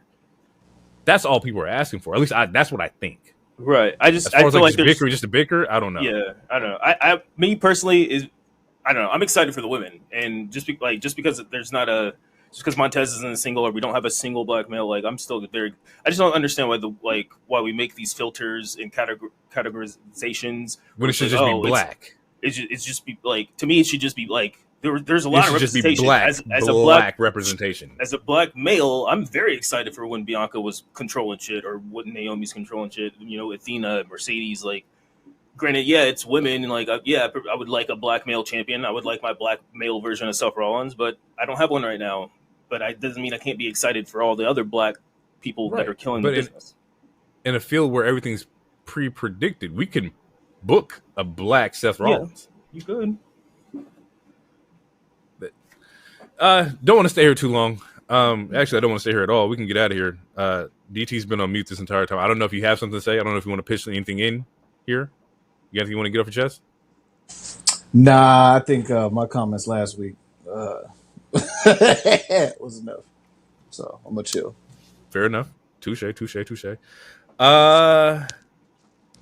Yeah. Main event. CM Punk, Gunther. Not my match of the night. we heard. Shout out to Joe and to just dive into it. Like the match, it wasn't terrible. It's just Gunther did everything. Gunther orchestrated. He was putting a lot of the work offensively in the first half. He's doing everything. every time I've seen Punk recently, he's been looking gassed. Punk ain't had a solid match to me since Drew in the cell. What? I mean, that's your. I'm just being. I'm keeping the stat. You're fine with your opinion. I've seen after tonight. I saw people be like, "Yo, we need to talk about Punk's year because Punk has had a great year. 2 bangers with Seth. As a wrestler, or as a talker. As a wrestler, he had 2 bangers. He had 2 bangers with Seth. He had the showing in Elimination Chamber, the showing in the Triple Threat. Hold on, let me. I could be on some bullshit. Let me just double check here. Let me look at like Punk's wrestling history. Y'all go ahead and talk amongst yourselves while I just look this shit up. Since he's been back in the E, and even there was some moments in his AEW run. There was a couple people like he clearly does have stuff in the tank. I feel like it really depends on the opponent, but yeah, no, I feel like I don't think he's had a bad match. Like to me, and I'm not even a huge Phil fan like that, but I don't think he's had his match with Sami. That was good too. Like I have not seen a bad CM Punk match since he's been back. I think in terms of Jay's point of Gunther doing all the work, like you have to remember who Gunther is, and I think this match was tailor-made to remind people that yes, Gunther lost at one point to Sami, and yes, he lost to Jay, but Gunther is a motherfucker that can just slap the shit out of you again, I bring this up. My holy shit moment with Gunther was when he slapped Matt Riddle on the foot and the motherfucker died. Like that, like he grabbed Matt Riddle by the ankle and slapped his foot and he died. Like Gunther is a brawler, he's a punisher. Like Heroes talked about it, I've talked about it. You can put him in any era and he can wrestle against anybody. They mentioned that tonight before the match started, and this was a reminder that yeah, cool, he had that little match with Goldberg and it really wasn't what we wanted it to be, whatever. And yes, he lost to Jay, and yes, he did that. We had him do that shit with Pat McAfee. But this is Gunther. This is the motherfucker that's had the belt over 80% of the time that he's been with the company. And like I said last week, he can't just lose to anybody. He can beat anybody for the belt. He can beat anybody for the belt. Because his moves are his moves. His offense is his offense. Like, he's multifaceted. He's a heavy hitter. But he can't just lose to anybody. So if you're going to get the belt off of him, it has to be specific people for a specific reason. Sami he already had broke their record, the honky tonk record for the IC. And they wanted to elevate him into the main card. Losing to Jay, obviously they put the rocket on Jay. There was a story there. They had to get Jay over. They got him over. And then here we are with CM Punk. CM Punk is beloved. And literally I said, like, he could get squashed and people would still cheer his name. CM Punk gets his ass handed to him for so long. In fact, I think I leaned over to Hero. I asked him, I said, bro, when, like, how long has this match going on? Like, he had took so many chops, everything. Like, Gunther's different. So and that's one of the things. He shouldn't have won that match based off the damage this nigga was taking this entire match, bro. Well, that shows you the baby face. That leads me to my point. CM Punk had to overcome something to get this belt. You've been in the company for 2 years. We not just finna, like, you tore your shit up. You're not just finna get the belt just because you CM Punk. And they showed you. Like, he had to overcome a giant. He made Gunther bleed. Like, potentially broke his nose, made Gunther bleed in a way we've never seen before, and still barely won. Dog walked the entire match, nigga. And you telling me the spirit of the babyface is what carried him to the win? I can only feel my disbelief for so long. Nah, bro. How many times do you see that in anime? How many times you see that in anime? Your favorite character get their motherfucking ass whooped from episode 599 to episode 620 in the whole battle. It's just a whole battle episode getting beat, and then episode 630 they finally figure out the weakness and they flip it and the motherfucker win. He got plot armor. I get it. But in this aspect, pulling like a DBZ reference, it's like when Goku first came up against Jiren and Jiren was fucking bashing the shit out of everybody. It was like, okay, that's that motherfucker right there. I get it. Punk has Goku plot armor. It's like, you got to get him over. Like, I get it. I understand it. I just don't, there's in no world do I see that Gunther loses to CM Punk. That's just me. This brings me back to you had to pull the trigger on CM Punk at some time, and it brings me back to the bigger plot, which happened at the end of the story. As long as this nigga's in a title reign, he is never going to hold that belt. As long as I'm standing right here, I brought that up. Like I talked about that last week. If I'm Seth, nigga, there will never be a time where you could ever think you will be a champion as long as I'm standing here, nigga. You got me fucked up. So yeah, congratulations. You had the belt for 5 minutes. You held it. You got to cry. No, nigga, give me my shit. Run it. Okay, before we get to that, I did look up Punk's matches, right? And maybe I could be a little bit critical or too critical. So we got the Netflix debut with him and Seth. Fire. Okay. We have a qualifying match with him and Sami. That was heat. Yep. It wasn't a 5-star, Okay. but it was heat. It wasn't a bad match. That's for sure. Let's see here. We got Elimination Chamber, which I will give him. I did like the Elimination Chamber match. That was fire. Beat the dog shit out of Logan Paul. Which you guys watched the Unreal or have you seen the clip? He booked that entire ending. Yep. Like that was fire. Steel cage match with Seth again. I didn't like that one. Just because all right. My bad, y'all. Shit. But you like the Will Ospreay stuff. That's well. They were both good matches. That was all right. Look, you can't do that. You can't do that. I'm gonna try to keep it. I'm gonna try to keep it here. I'm gonna try to keep it here.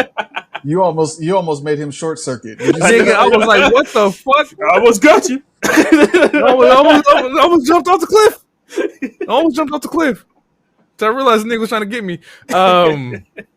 Then we got, let's see here. Dark match.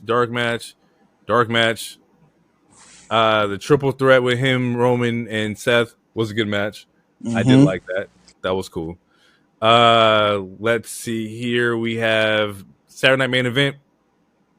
Negative, Cap. That's no. It's Bron Breakker, Seth, Punk, Sami. Negative. We know what that is. We just know. But I have to put it out there. We know what it is. The ending was good though, because that's when we get the Bronson Reed reveal. That is true. That match served a purpose. That is true. The match served a purpose. That is true. Let's see here. There is the gauntlet. Well, this one says a triple threat between Grande, AJ, and Punk for a Money in the Bank qualifying match. I don't watch anything with Grande Americano.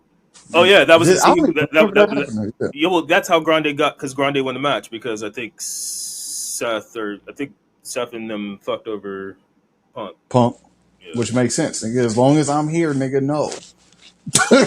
No. Night of Champions, him and Cena. It's just two old niggas just battling. It wasn't a bad match. Nah, I'm sorry. They get a pass on that to me. Why do they get a pass? Because it's CM Punk and fucking John Cena, and they're never gonna do it again. I told you, anything that John Cena. Listen, you're laughing, but I told you, anything that John Cena want to do for these 12 months, nigga, it's whatever he want to do. And he literally just did some wild shit last night. He just did some wild shit on Friday night. Yeah, the flip. Well, that we don't know if it's a flip just yet. We have no idea. But yes, right. But let's the nigga got the power to just, Thanos snap creative. That nigga's a goat. All right, my bad. I was tripping. Yeah, you got to pass. Pass on Night of Champions by saying that. People got their job back by saying that. And the funny part about him doing that is like Cody's supposed to be like the ultimate babyface, and then he asked for that nigga John Cena to pop up, and that nigga showed you who he was, and it was like, oh, maybe I'm not the guy that I thought I was, because this nigga over here, he got it like that. I told you that's not the John Cena. I literally said it last week. That is not the John Cena that you want to see. Okay. Yeah. All right. So right now, I think it's 7 matches, and 3 of them are kind of like non and void for you. So that means there's 4 that were still good. And that's this year. That's not including the Drew stuff. And No, that Drew's wasn't Drew stuff. No, it No, wasn't. you Ain't started. no way. You started with January. That's where you started. Yeah. Oh, damn. I Yeah. did miss No. that. Yes, you Okay, did. yeah, January. So Okay, out of the yeah. 7 that you just named, 3 of them I'm going to give you your passes. You don't include Money in the Saturday night. You don't include the triple threat, and you didn't like something else. That's still 4 matches, 4 or 5 matches Out of the year? for this year. Bro. He doesn't wrestle He doesn't wrestle every single show. That's true. Mm-mm. That's true. From WrestleMania 40 till now, CM Punk has been on a phenomenal run. WrestleMania 40 to now. Let's woof. Wait, hold on. From That includes 40 or 41? No, 40. DT. All DT just did was just include the Drew stuff. So Oh, yeah, okay, yeah. that's all he did. He just added the Drew matches, which Which is like 3. I'll give you the trilogy. I'll give you the trilogy, even though I hated the fucking bracelet shit, but go ahead. I'll give you that because that shit was good and it had a great payoff. I will give you that. That's 3 off rip. War Games, I feel like it's multi-man. It should not count. Did he perform well?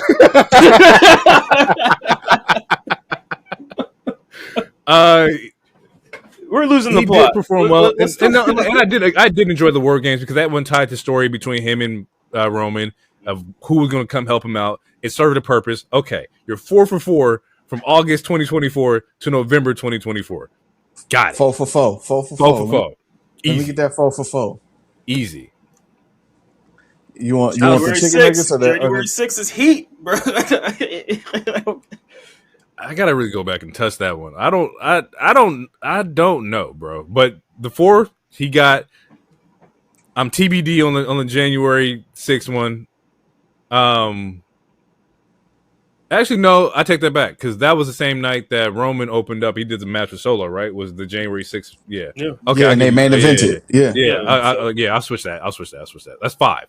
Okay. 5. I'm gonna throw it out there. Royal Rumble. His spots in Royal Rumble, fire. Multi-mans don't count, bro. You keep trying to keep so dragging.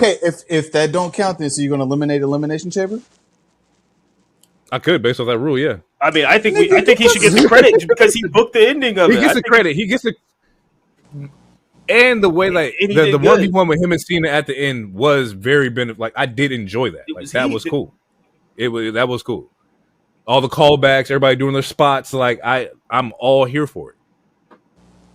So we at 5. All right. Oh no, you might be right. All right, Punk hasn't had too many terrible matches. Yeah, nigga. God damn. Oh no, you might be right. Sitting here looking at it, he might not have had too many terrible matches. It only took us 15 minutes to get there, but we yeah, but the nigga looked gassed, bro. He looked so gassed in this match with him and Gunther. Like, bro, Gunther was chopping his pectorals off, bro. I think it was like 25. Always looks I gassed. think it was like a 25-minute match. You are right. But he had more hits than misses for sure. Let me ask you a question, real quick. Okay, Gunther was hitting what part of his body? Everything, bro. The chest. No, okay. He chopped his thigh like 8 times. He chopped the back. Hold on. All right, my bad. All right, I'll mute myself. Hold on. What is inside of your chest? If you say some corny shit like his heart was in his chest. Inside no. What else? What else is inside of his chest? What's in your chest cavity? The lungs. I don't get that dog in them. I don't know, nigga. Your lungs, nigga. He's taking heavy impact to the chest and lungs. Yes, I be gassed too. I feel like this is a great callback to our opening question. Would you rather take the chop or the whip? My point. Exactly. No, because we said one chop and one whip. I'm taking this chop, bro. I don't care. Your heart will stop. But I'm saying all that to say this. He got the dog shit beat out of him. That whole match, bro. He should have been that out whole with that sleeper, match, bro. I don't know, man. I think just based off your conversation or your thought alone of just like he's hitting the chest, he's fucked up his lungs. As soon as that nigga got placed in that sleeper, it should have been done deal. And then Seth could have came out and did the shit. But no, because I'm not having no. I'm not having Gunther. Yeah, no, absolutely not. Yeah, I understand that, nigga. I know for the storylines, I understand that. I know. It just, no. And then for the storylines, I get it. Gunther lost. The trampoline to a was Smith Gunther person. so that we can get to where Seth and Punk did their shit. Which, Yeah. Mr. Heroic, take it away from here. I Close am it up. over this Seth and Punk shit. I do not want to see them on the same show anymore. Yeah, so we get color. Punk hits 2 GTSs because the first GTS it just stumbles Gunther. Then he hits That another was that one. Triple H stuff. Yeah, it was. It was that Triple H show. Which I mean, as far as all of Punk's big matches, it usually takes 2 GS. Like when he beat Seth on January 6th, it took 2. And that the way that one was booked, it was very similar to how he beat Moxley when he gave Moxley 2 GTSs. Get 2 DGSs. Punk, he gets the belt. He's crying, or at least he's trying to cry. Then we hear "Burn It Down," and Seth comes out, and he comes out with Heyman with the briefcase. He's on the crutches. DT was like, he's gonna come out. I was like, man, I don't know. I fell for the work, Nigga. But also at the same Talk time, about we all in the chat we talked about it. It was like it's been like 2 weeks. We haven't heard a single thing since the Rich Eisen show, and then on Becky's Instagram and stuff, like she posted videos of Seth in the brace with the crutches, walking with their daughter. Like they was working. Like they was work. Like I remember, who were we talking about last night? There's like when we talk about real workers, like when Cody fought Brock and he had his shit in a sling for real. Had the sling for weeks. Yep, we talked about Naomi with the neck brace at the BET Awards. Yeah, like and then we talked about Fatu with the ankle. The boot. Yeah, he was wearing a boot for no reason. We got some real workers here back in the generation. So all that fear tactics about WWE Unreal breaking kayfabe. Kayfabe is still real because I was worked. A lot of people were. WWE, they posted the reaction of Peter Rosenberg, Big E, and whoever else is Joe Test. They didn't know it, and they were hyped as hell. Like Rosenberg was like, I had a dinner with him last night, and he was wearing all that stuff. Like he was, Seth was working everybody, and I got to respect it. So he comes out. Do we think that he actually get injured? Right? Do we believe that like there was actually, because like it may not have been a long-term like injury, but I'm saying from the way that match ended with LA Knight, do we think that like maybe there was a tweak and then he just like, okay, it was just that I'm gonna just rehab it or sit down for a little bit. So this is where I'm conflicted, and this is one of the reasons. Like pre-pod, I was like, maybe we should just talk about the reactions to Unreal, because with the Unreal show, like I was saying, like everyone thinks, oh, the business is going to be exposed, but like if you've been tapped into wrestling, like everything that they showed in that show, you kind of already know. One of the big things though with the show was like they had the whiteboard of like all the WrestleMania matches that were supposed to quote unquote happen, which I did not believe. Exactly. So that's my point. Where it's like, what if this show is the new kayfabe? Like we don't like all this is edited as hell, especially the Rock episode. All this is edited to hell. Like we don't know what is real or what the hell was fake. So with the injury that happened at Saturday night, everything that was reported was that it was real, and Seth was like, let LA win. And what was supposed to happen was Seth won that match, and then we were supposed to get a rematch at SummerSlam, and LA was supposed to win SummerSlam. That's what was reported. But based on everything that we've seen, it's really hard to, like, honestly, it's really hard to answer your question, because I was worked. And my go-to saying, like, even before, like, years before DT even got back in, my go-to saying was, like, it's always a work until it's not a work. I say that all the time, like, because I'm assume I'm being lied to. This is wrestling. I have to assume I'm being lied to. But when you see him, Becky, like, post videos of, like, him and his daughter, like, they brought their child into this shit. Like, when you see them, like, playing on the beach and walking down the street in crutches and in a knee brace, it's like, at that point, it's like, it has to be real, right? And then we hear the music. He comes out. He's on the crutches. He's like, just wait. You better hold on to that. You better hold on to it as long as you can. Yada yada yada. He looks like he's about to leave, and then he just he stands up straighter, a little, like, you know, straightens out his back, drops the crutches, does a slow turnaround. That shit was fire. Takes off the glasses, looks down at his knee while looking at Punk, and then starts slowly embracing the brace, takes off the jacket and just runs and grabs Jessica's like, no, we getting this. They get into a small scrap. Then Seth gets him on the ground, beat him, head punches, then beats his ass with a briefcase for like with the 40 briefcase. Then get a clash in. They ring the bell. We get a sexy ass stomp. We got a new world heavyweight champion. Seth. Okay. Freaking Rollins. All right. Two things. If my retirement speech got cut because a nigga faked the injury, I'm burning everything down. No pun intended. All right. So for the sake of realness, please let this nigga that tweak this shit.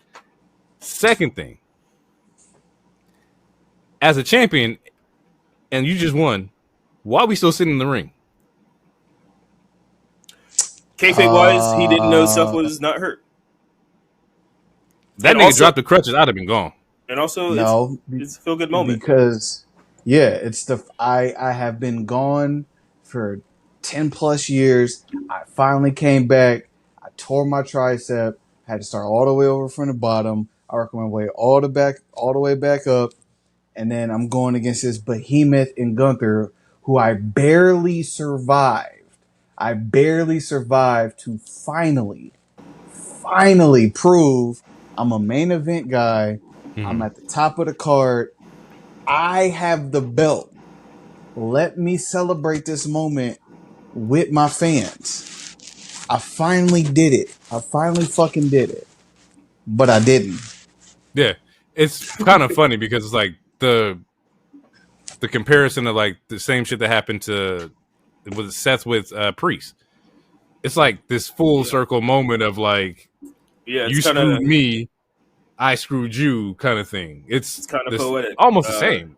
Yeah. It's literally almost the same to where you would think it was written. It's almost poetic because it's like, and fun fact, because DT showed it to me, Punk had that title 20 seconds less than Drew had that title last year or the year before. So what goes definitely around done intentionally really comes around, right? So, third question, yeah, was there not any moment where we thought that like there's no way that Chief was going to let this man do that, not to like prevent Punk from losing it, but to prevent Seth from having his moment? What you mean? I'm already on the jet going back. I'm finna go shoot Street Fighter. Yeah, no, the Chief was on the jet.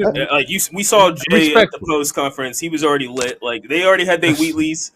So yeah, no, Tribal Chief wasn't gonna do nothing. Like he had his Wheatleys. Story wise, motherfuckers. Story wise, he had his Wheatleys. He had the first match of the show. He was already on the bus. He took a shower. They had their Wheatleys vodka. You know what I'm saying? And you remember that? You remember that time? You remember that time? He came out and was like, it was some city he was mad at and they wasn't acknowledging him right. And he was like, well, shit, I obligated my duties. I'm about to leave. And he started leaving. Nigga, I did the match. Y'all came for me. I'm out. I did what I had to do. Yeah, you put your ones up. I won. We good. Like, no, that's fucking funny. Because I'm sitting here, I'm watching like, oh, he's about to cash in. Cool. I'm like, man, why would Roman let this nigga just get another moment? I'm already gone. Well, you just already took out two lackeys in the day. Besides the fact that he might have already been gone, if we think about it, like him and Punk are still not cool. Like when he came back 2 weeks ago, he didn't pick up Punk. Like he looked at him crazy. Because honestly, which is why I asked the question. All this is still technically, all this is all still because of Punk.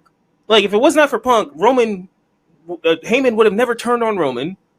Hypothetically, like honestly, all this is still because of Punk. So if I'm Roman, like me saving Jay 2 weeks ago wasn't me helping you out. That's why I didn't pick you up. So if you get your ass beat by someone who I also want to fight, that doesn't mean I need to help you. But also, I'm probably not there, and I'm probably like 5 drinks in because I opened the show. So you gonna stumble into a Superman punch? So then where does this take the story? That's funny. Where does this take the story with Seth and Roman? Well, I'm gonna tell you right now. The first thing, the same thing I told Hero on the way back was the first thing that's gonna happen. Seth gonna come out on Monday. He gonna be cackling, doing his shit, and you gonna hear LA Knight's music pop.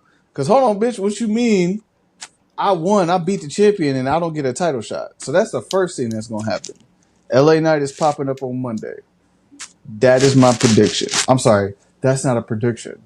That is a what do you call it? Spoiler. Not a spoiler. He called it no. He called it some other shit. Oh, it's a new Yeah, he called it a that's a prophecy.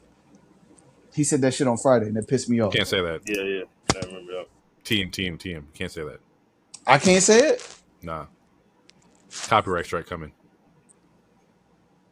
Anyway, all right. You can say it's the truth. You can say that. Nah, fuck that. It's not a spoiler, it's the truth. It was pre-written. Oh my god. It's been foretold.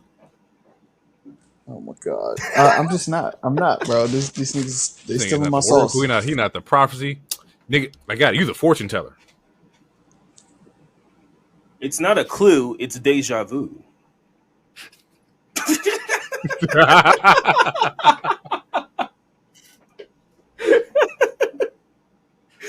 Come on, it's DT. Come back. It's a video. No, I get it. It's an audio medium, bro. D-Truth. That's what it is. That's what it stands for. D-Truth. D-Truth.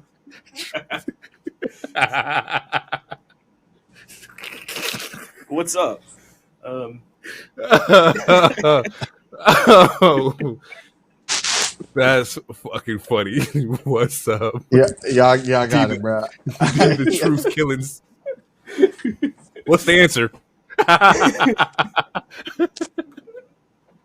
Okay. We're gonna give it ratings off the top. What you got out of 5? Out of 5? I'm gonna go 3. I think the ending, the last match carried SummerSlam, in my opinion. Okay. Jelly Roll had a good performance, but I think the last match is what carried SummerSlam up to this point. Yeah, I fully agree. I low-key want to say 2.5. I might say 2.5. Maybe even 2.8. Night 1 is 3, like night 2. 1 is. It was a lot. We had the, again, no shots taken, but we had the TK special. We had a lot of tag matches for no reason. Night 2 has all the stipulation matches and almost more titles defended. Like night 2 should blow.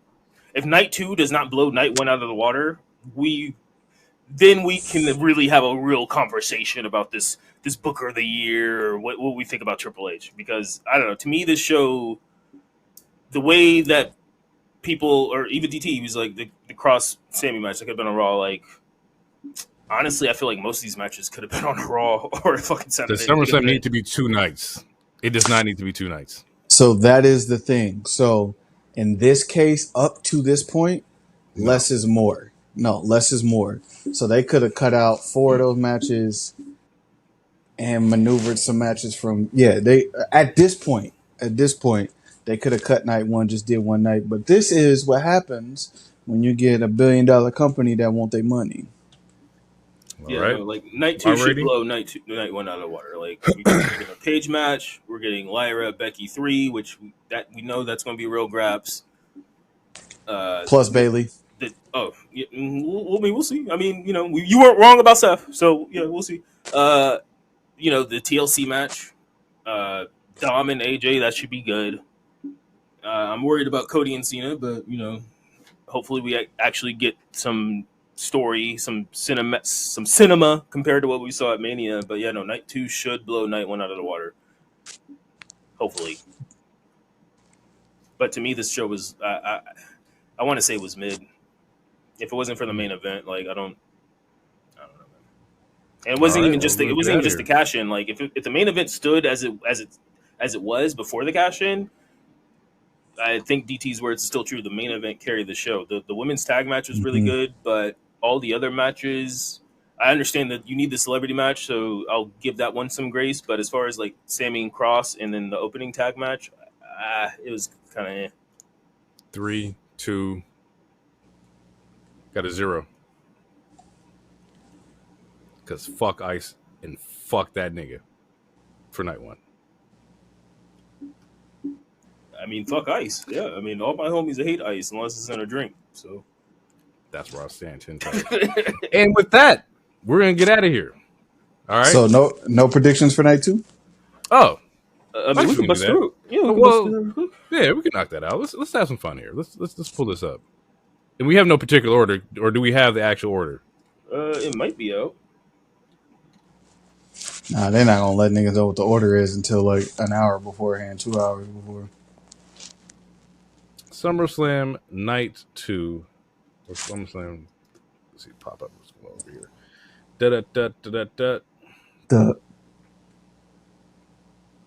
If I had to guess, they're either doing Lyra in Bex or the women's triple threat.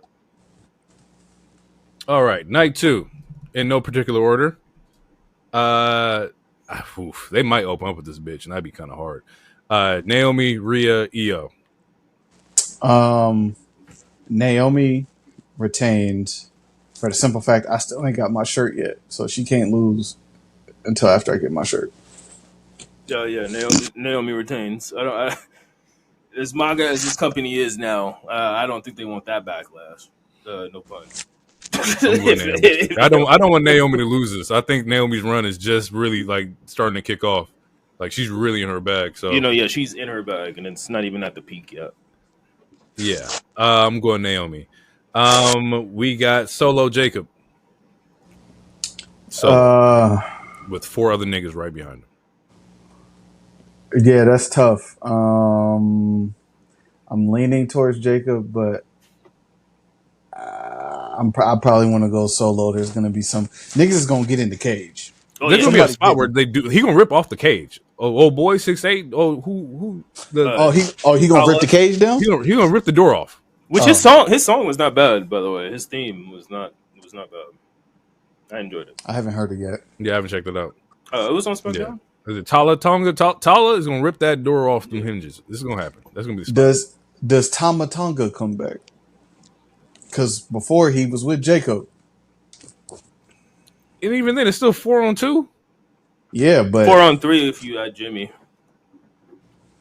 But again, still 4v3. So, hey, somebody outnumbered. I'm gonna go slow. I'm gonna go Solo just because I don't want them to play hot potato with the title, but I could see them doing hot potato. But I'm gonna go Solo just to avoid the hot potato of it. Dom AJ. I think Dom should win, but I think AJ wins here. I'm gonna say AJ wins because just like last year's SummerSlam, Finn Balor betrays one of the members. I'm going AJ, and Dom is going to go run AAA. I mean, we could have 2-belt Dom. I wouldn't be mad at that either. I wouldn't be mad at that either. I would not be mad. I think they're going to run a little trial run with Dom somewhere. Yeah, he can start collecting belts. And AJ's very adamant on like him trying to finish up, where he was like, "This is probably going to be my last." Like he got injured twice since he last said he's trying to retire soon. So obviously he pushed it back a little bit, but he was like, "This is more than likely my last SummerSlam." I mean, we'll see because again, wrestlers lie. But yeah, just like even if there's any truth to that, I feel like give AJ another run real quick. He can put someone else over. We can further the Judgment Day storyline, especially since the women lost yesterday or today. We haven't got AJ Cena, right? Not in this retirement run. Not in this retirement run, no. Okay. All right. But now they're quote unquote both faces. So we'll see. But AJ and Cena had one of the best SummerSlam matches of all time. Yeah, that's what I've heard. I gotta check that out. It's on my list. Yeah, no, that match was amazing. That match was amazing. Becky Lyra. It's no DQ something, right? What is it? The stipulation? If Becky DQ, wins, yeah. Lyra can no longer challenge for the title as long as she's champion. Yeah, no, but there's the match itself has a stipulation. No DQ, no count out. Yeah. I think Bailey pops up, helps Lyra get over, and then Bailey either turns and or challenges Lyra that following Monday. I'm going Becky. Apparently, she has a new song that's supposed to debut. I think there's going to be something similar to what DT just said with Bailey interfering. But honestly, I think we get two horsewomen on the same page for the first time in a long time. I'm gonna go Bex. I don't know. I really don't have an idea on this one because everything I thought would happen has happened, but just beforehand. I didn't see this match happening, so I'm gonna go Lyra. Just for like, I do like her momentum she's been getting. I think like we have finally stopped calling her the Bird Lady, so I think we're Well, on a now good she's path. embracing it more because it's not derogatory. Like it used to be derogatory. Right. Now we love Bird Lady, like Bird Lady. I see their Bird Lady or Lyra's getting her shout outs. Also, they've been screenshotting her shoes, which has been fucking killing me because they funny as shit. The Becky Stompers. Yeah. Because she's small, like they got platforms on them, and so they it's hella They fun. make her like 3 inches taller. I need those. Yes. Wyatt 6, the 6-pack TLC match. Wyatt's, Andrade Phoenix, DIY, Fraxium, Motor City, Street Profits. Who needs it? Okay, so fuck. Go ahead, Hero. Go ahead. Okay, so out of all the teams, all of them held the titles in the last year except for 2. So it's either going to be Fraxium or it's going to be Andrade and Ray. I'm going to say Fraxium just because they're more established. But this is going to cop out answer, but since there's so many teams, I don't care. It's going to be one of those two. I think it's Fraxium or it's going to be Andrade or but I will choose Fraxium for the sake of radio. In my opinion, it cannot be Andrade and Ray Phoenix because I think if you do this, and I think I talked about this before, but if you do this, it makes it so much harder to end up seeing the Lucha Bros together. And if the draft is coming, they're going to eventually, in my mind, they're going to eventually be on the same show, which they should be on the Raw side, both of them together.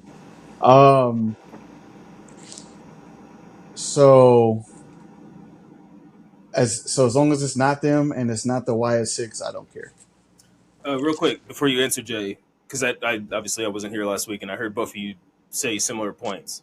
The one thing I will say is, or the one reason is for Andrade or Ray that I don't think would be disrespectful is because, I mean, in a calendar year, Matt and Jeff were a tag team, and then Matt was a tag team with Bray. Like, it's not impossible to think about. It's not, to me, it wouldn't be disrespectful to see Ray have a tag title without Penta and then eventually get one with his brother. I don't think it's that far-fetched. I don't think it's that disrespectful. I understand what you guys were saying. But me personally, I wouldn't be hot only because like Ray and Andrade, one, they need something to do, and they've been a really great team since they've been a team. So I don't think it would be that big of a deal per se. But I do understand both of your points. Without, yeah, that was my last with Andrade and Ray, it's like they've been killing the shit, but it's, do you want that moment of him winning his first tag belt not with Penta? And that's the overall. It's not a matter of like, would it be wrong? It's just like, do we want the first one to be with Andrade and not be Lucha Bros? I mean, and for me personally, just no. Cause I love the Lucha Bros, but I understand it. Yeah, bro, give me put Ray and Jimmy on Raw and give me motherfucking Usos and the Lucha Bros in a tag match on a PLE. Add on the New Day, and it's God. I need to see all that. The Lucha Bros versus everyone that's on SmackDown and versus also people on Raw. I need to see that triple threat tag. Yeah, Usos, New Day, Lucha Bros. That's all I asked for. I just want to see it, and we're capable of having it. But I digress. I'm going with the Wyatt 6 only because there's 4 of them niggas. yeah, and there's no DQ. You're not wrong. Like Come on, they got Which the means Candice should be there to like at least help take out Nikki Cross, but there's still the other two people. Yeah, somebody. They're not just going. They're not playing fair. The Wyatt Six have not been playing fair this entire time they've been here. So, which is crazy because they're faces, spooky faces. Spooky face, we gonna jump you, nigga. Hey, you know, sometimes you gotta be jumped. You know, they only faces Howie Wowie, nigga, catch these hands. So, yeah. Creative is kind of stalled with me for them. And it don't mean they need to be OP or superpowered, but they're only faces because people miss Bray. Well, I think it's also easier to be faces with spooky gimmicks because I don't know. To me, I think it might be easier. Similar to like when it's better to have heels hold the briefcase. I think the spookiness is a little. I don't know. To me, it's easier to be a face when you're spooky because you can teleport and scare the heel, or you could just show up in the heel's locker room and scare them in the mirror, or all that. Just the horror movie trope. Yeah, that sounds like heel shit to me. But I mean, shit, when they shot Chad Gable in the head, nigga, that shit was fire. I forgot all about that. They killed everybody in the backstage. That's true. They debuted on bullshit. Yeah. Yeah. Hey, everybody, Triple H, all of them was dead back there. I forgot about that. Yeah, bodies was Huh. Okay. Like get back to that. I ain't saying they gotta do it every week, but you know what I'm saying? Like, start making some niggas disappear off the show. But you gotta make it make sense. We're spooky, nigga. It don't gotta make sense. It has to make a little sense because again, we're in the internet era, and you can only suspend your disbelief so far. You gotta make it make sense a little bit. Like, okay, sure, you can shoot fire, you can teleport, but you can't kill my whole roster. I'm not gonna have you. Would you take a pop out the ring spot, like like old school Undertaker, where they just fucking go through the hand, ring, where the hand, and they pull somebody down? That shit. Okay, so you just unlocked the core memory that like I couldn't sleep for a week off that shit. So, personally, I'm gonna say no. But it could be some shit where like they just go back to targeting people, and like you get the smoke and the fog at niggas' feet, and it comes up, and that person's like, what the fuck? And then they gone. Yeah, no, like they're gonna turn into MFTs next. Howdy, I'm with that. Howdy wants the U.S. title. Samoans versus ghosts or puppets or whatever. Whatever. That is a Tubi movie if I ever see one. The Samoans versus ghosts. Like, no, that's a Redbox movie. That's a Scooby Doo movie where Scooby Doo goes to Hawaii and fight ghosts. Think about how Solo will react to the smoke coming up by his feet. Like that shit would be the fire. most funniest fucking talent right now. Yeah. What is it? What is this? And then he disappears, and all you see is his boots left, his loafers. Like that shit would be hilarious. His loafers in the belt. Or just in reverse, he sees somebody get snatched up. Like if Solo saw like Tama get like snatched up and just disappear, like just the comedic timing that Solo would have in that would be just god tier, bro. Yeah. Cody, help me! I'm sorry. I'm sorry. All gas, no brains. I love Solo, man. Solo's great, bro. He start breaking the fourth wall, going up to Triple H in the Booker seat, like, you don't see what they doing? You don't see this? You the man in charge. Stop this. Like, that shit would be funny. It would be funny. Cody, Cena, 2. I'm just gonna go ahead and say we don't want to see John Cena not have the belt until he's done. So that's where I'm coming from. Cody loses again, but Cody loses because John Cena didn't actually turn face. I don't trust this nigga. I'm sorry. I don't trust him. So that's just me. But again, it's a street fight. Anything goes. I don't think Cody can really go there unless he gonna go there. So maybe I'm gonna stop talking about let's get the heel Cody, because that's what a lot of people. I want to see that. Dye your hair back black. You're like dye that back black. Everybody say that until y'all get it. Like, be careful what you wish for. Facts. He said he gonna try to get canceled. He ain't gonna get canceled. I mean, no. If he was going to try to get canceled, he would have did that at the other promotion.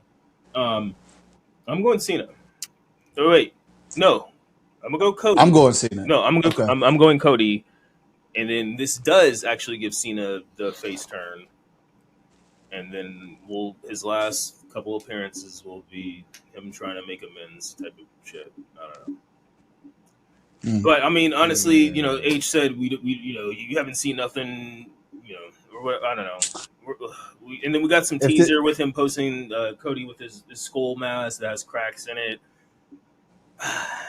Man, after what happened at Mania,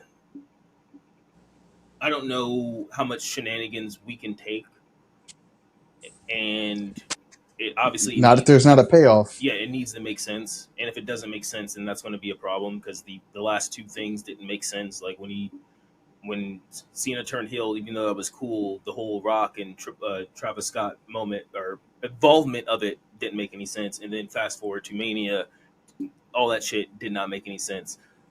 So whatever happens, it needs to make sense. I'm going to say Cody gets the ball back, and then we get the legit final official like retirement tour of John Cena, to where he's like, "All right, I'm legitimately doing this for you guys." Yada yada. Just for the sake of chaos here, I'm just going to say I think Cena wins, and I think you get shenanigans, and you're gonna no.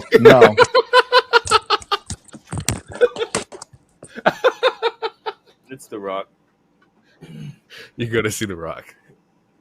You're gonna see the final boss. You're gonna see that lightning hit screen. It's gonna be packed out. They're gonna pop like a motherfucker. It's gonna be great. He's gonna come down there and he's gonna rock bottom Cody, and Cena's gonna get the win. And then it's technically Bloodline rules. Like, there's going to be shenanigans. It's a street fight. There's going to be shenanigans. I just don't know who. Yeah. And also, I feel like there's going to be shenanigans also based off tonight. Like, all these matches ended clean tonight. Every single match. Like, I did not expect Jade to lose clean. Granted, they both were faces. Tiffany is still a face. But yeah, no, night 2 is the match of stipulations. It's the match of possible shenanigans, or the show of shenanigans. So it's shenanigans. You got to have something to carry you into Raw. You have to. I mean, you know, and or SmackDown. Like, so you're ready, DT. Go ahead. Get the action ready. Get the monologue of the final boss. It's gonna happen. I'm just not. I'm not getting excited for it. I'm not letting that nigga go with me. I told you what it felt like. He acted like he was a nigga dad finna come pick me up and never showed up. I'm done. I'm out. He was also kind of slightly shot out. He got shot at when John Cena's promo too. Him and Travis. Yeah. They've been shooting at Travis since Jelly Roll been involved. Which is crazy. I thought it was looks like when a celebrity gets involved in respecting the business.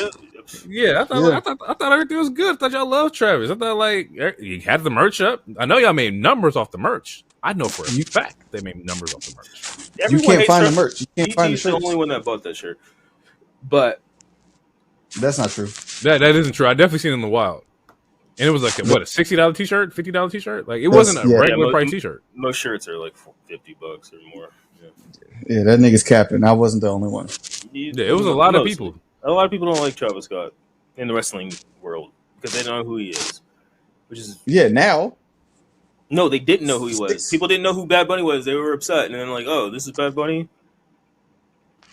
Bad Bunny showed his ass in a good way too. His ass twice.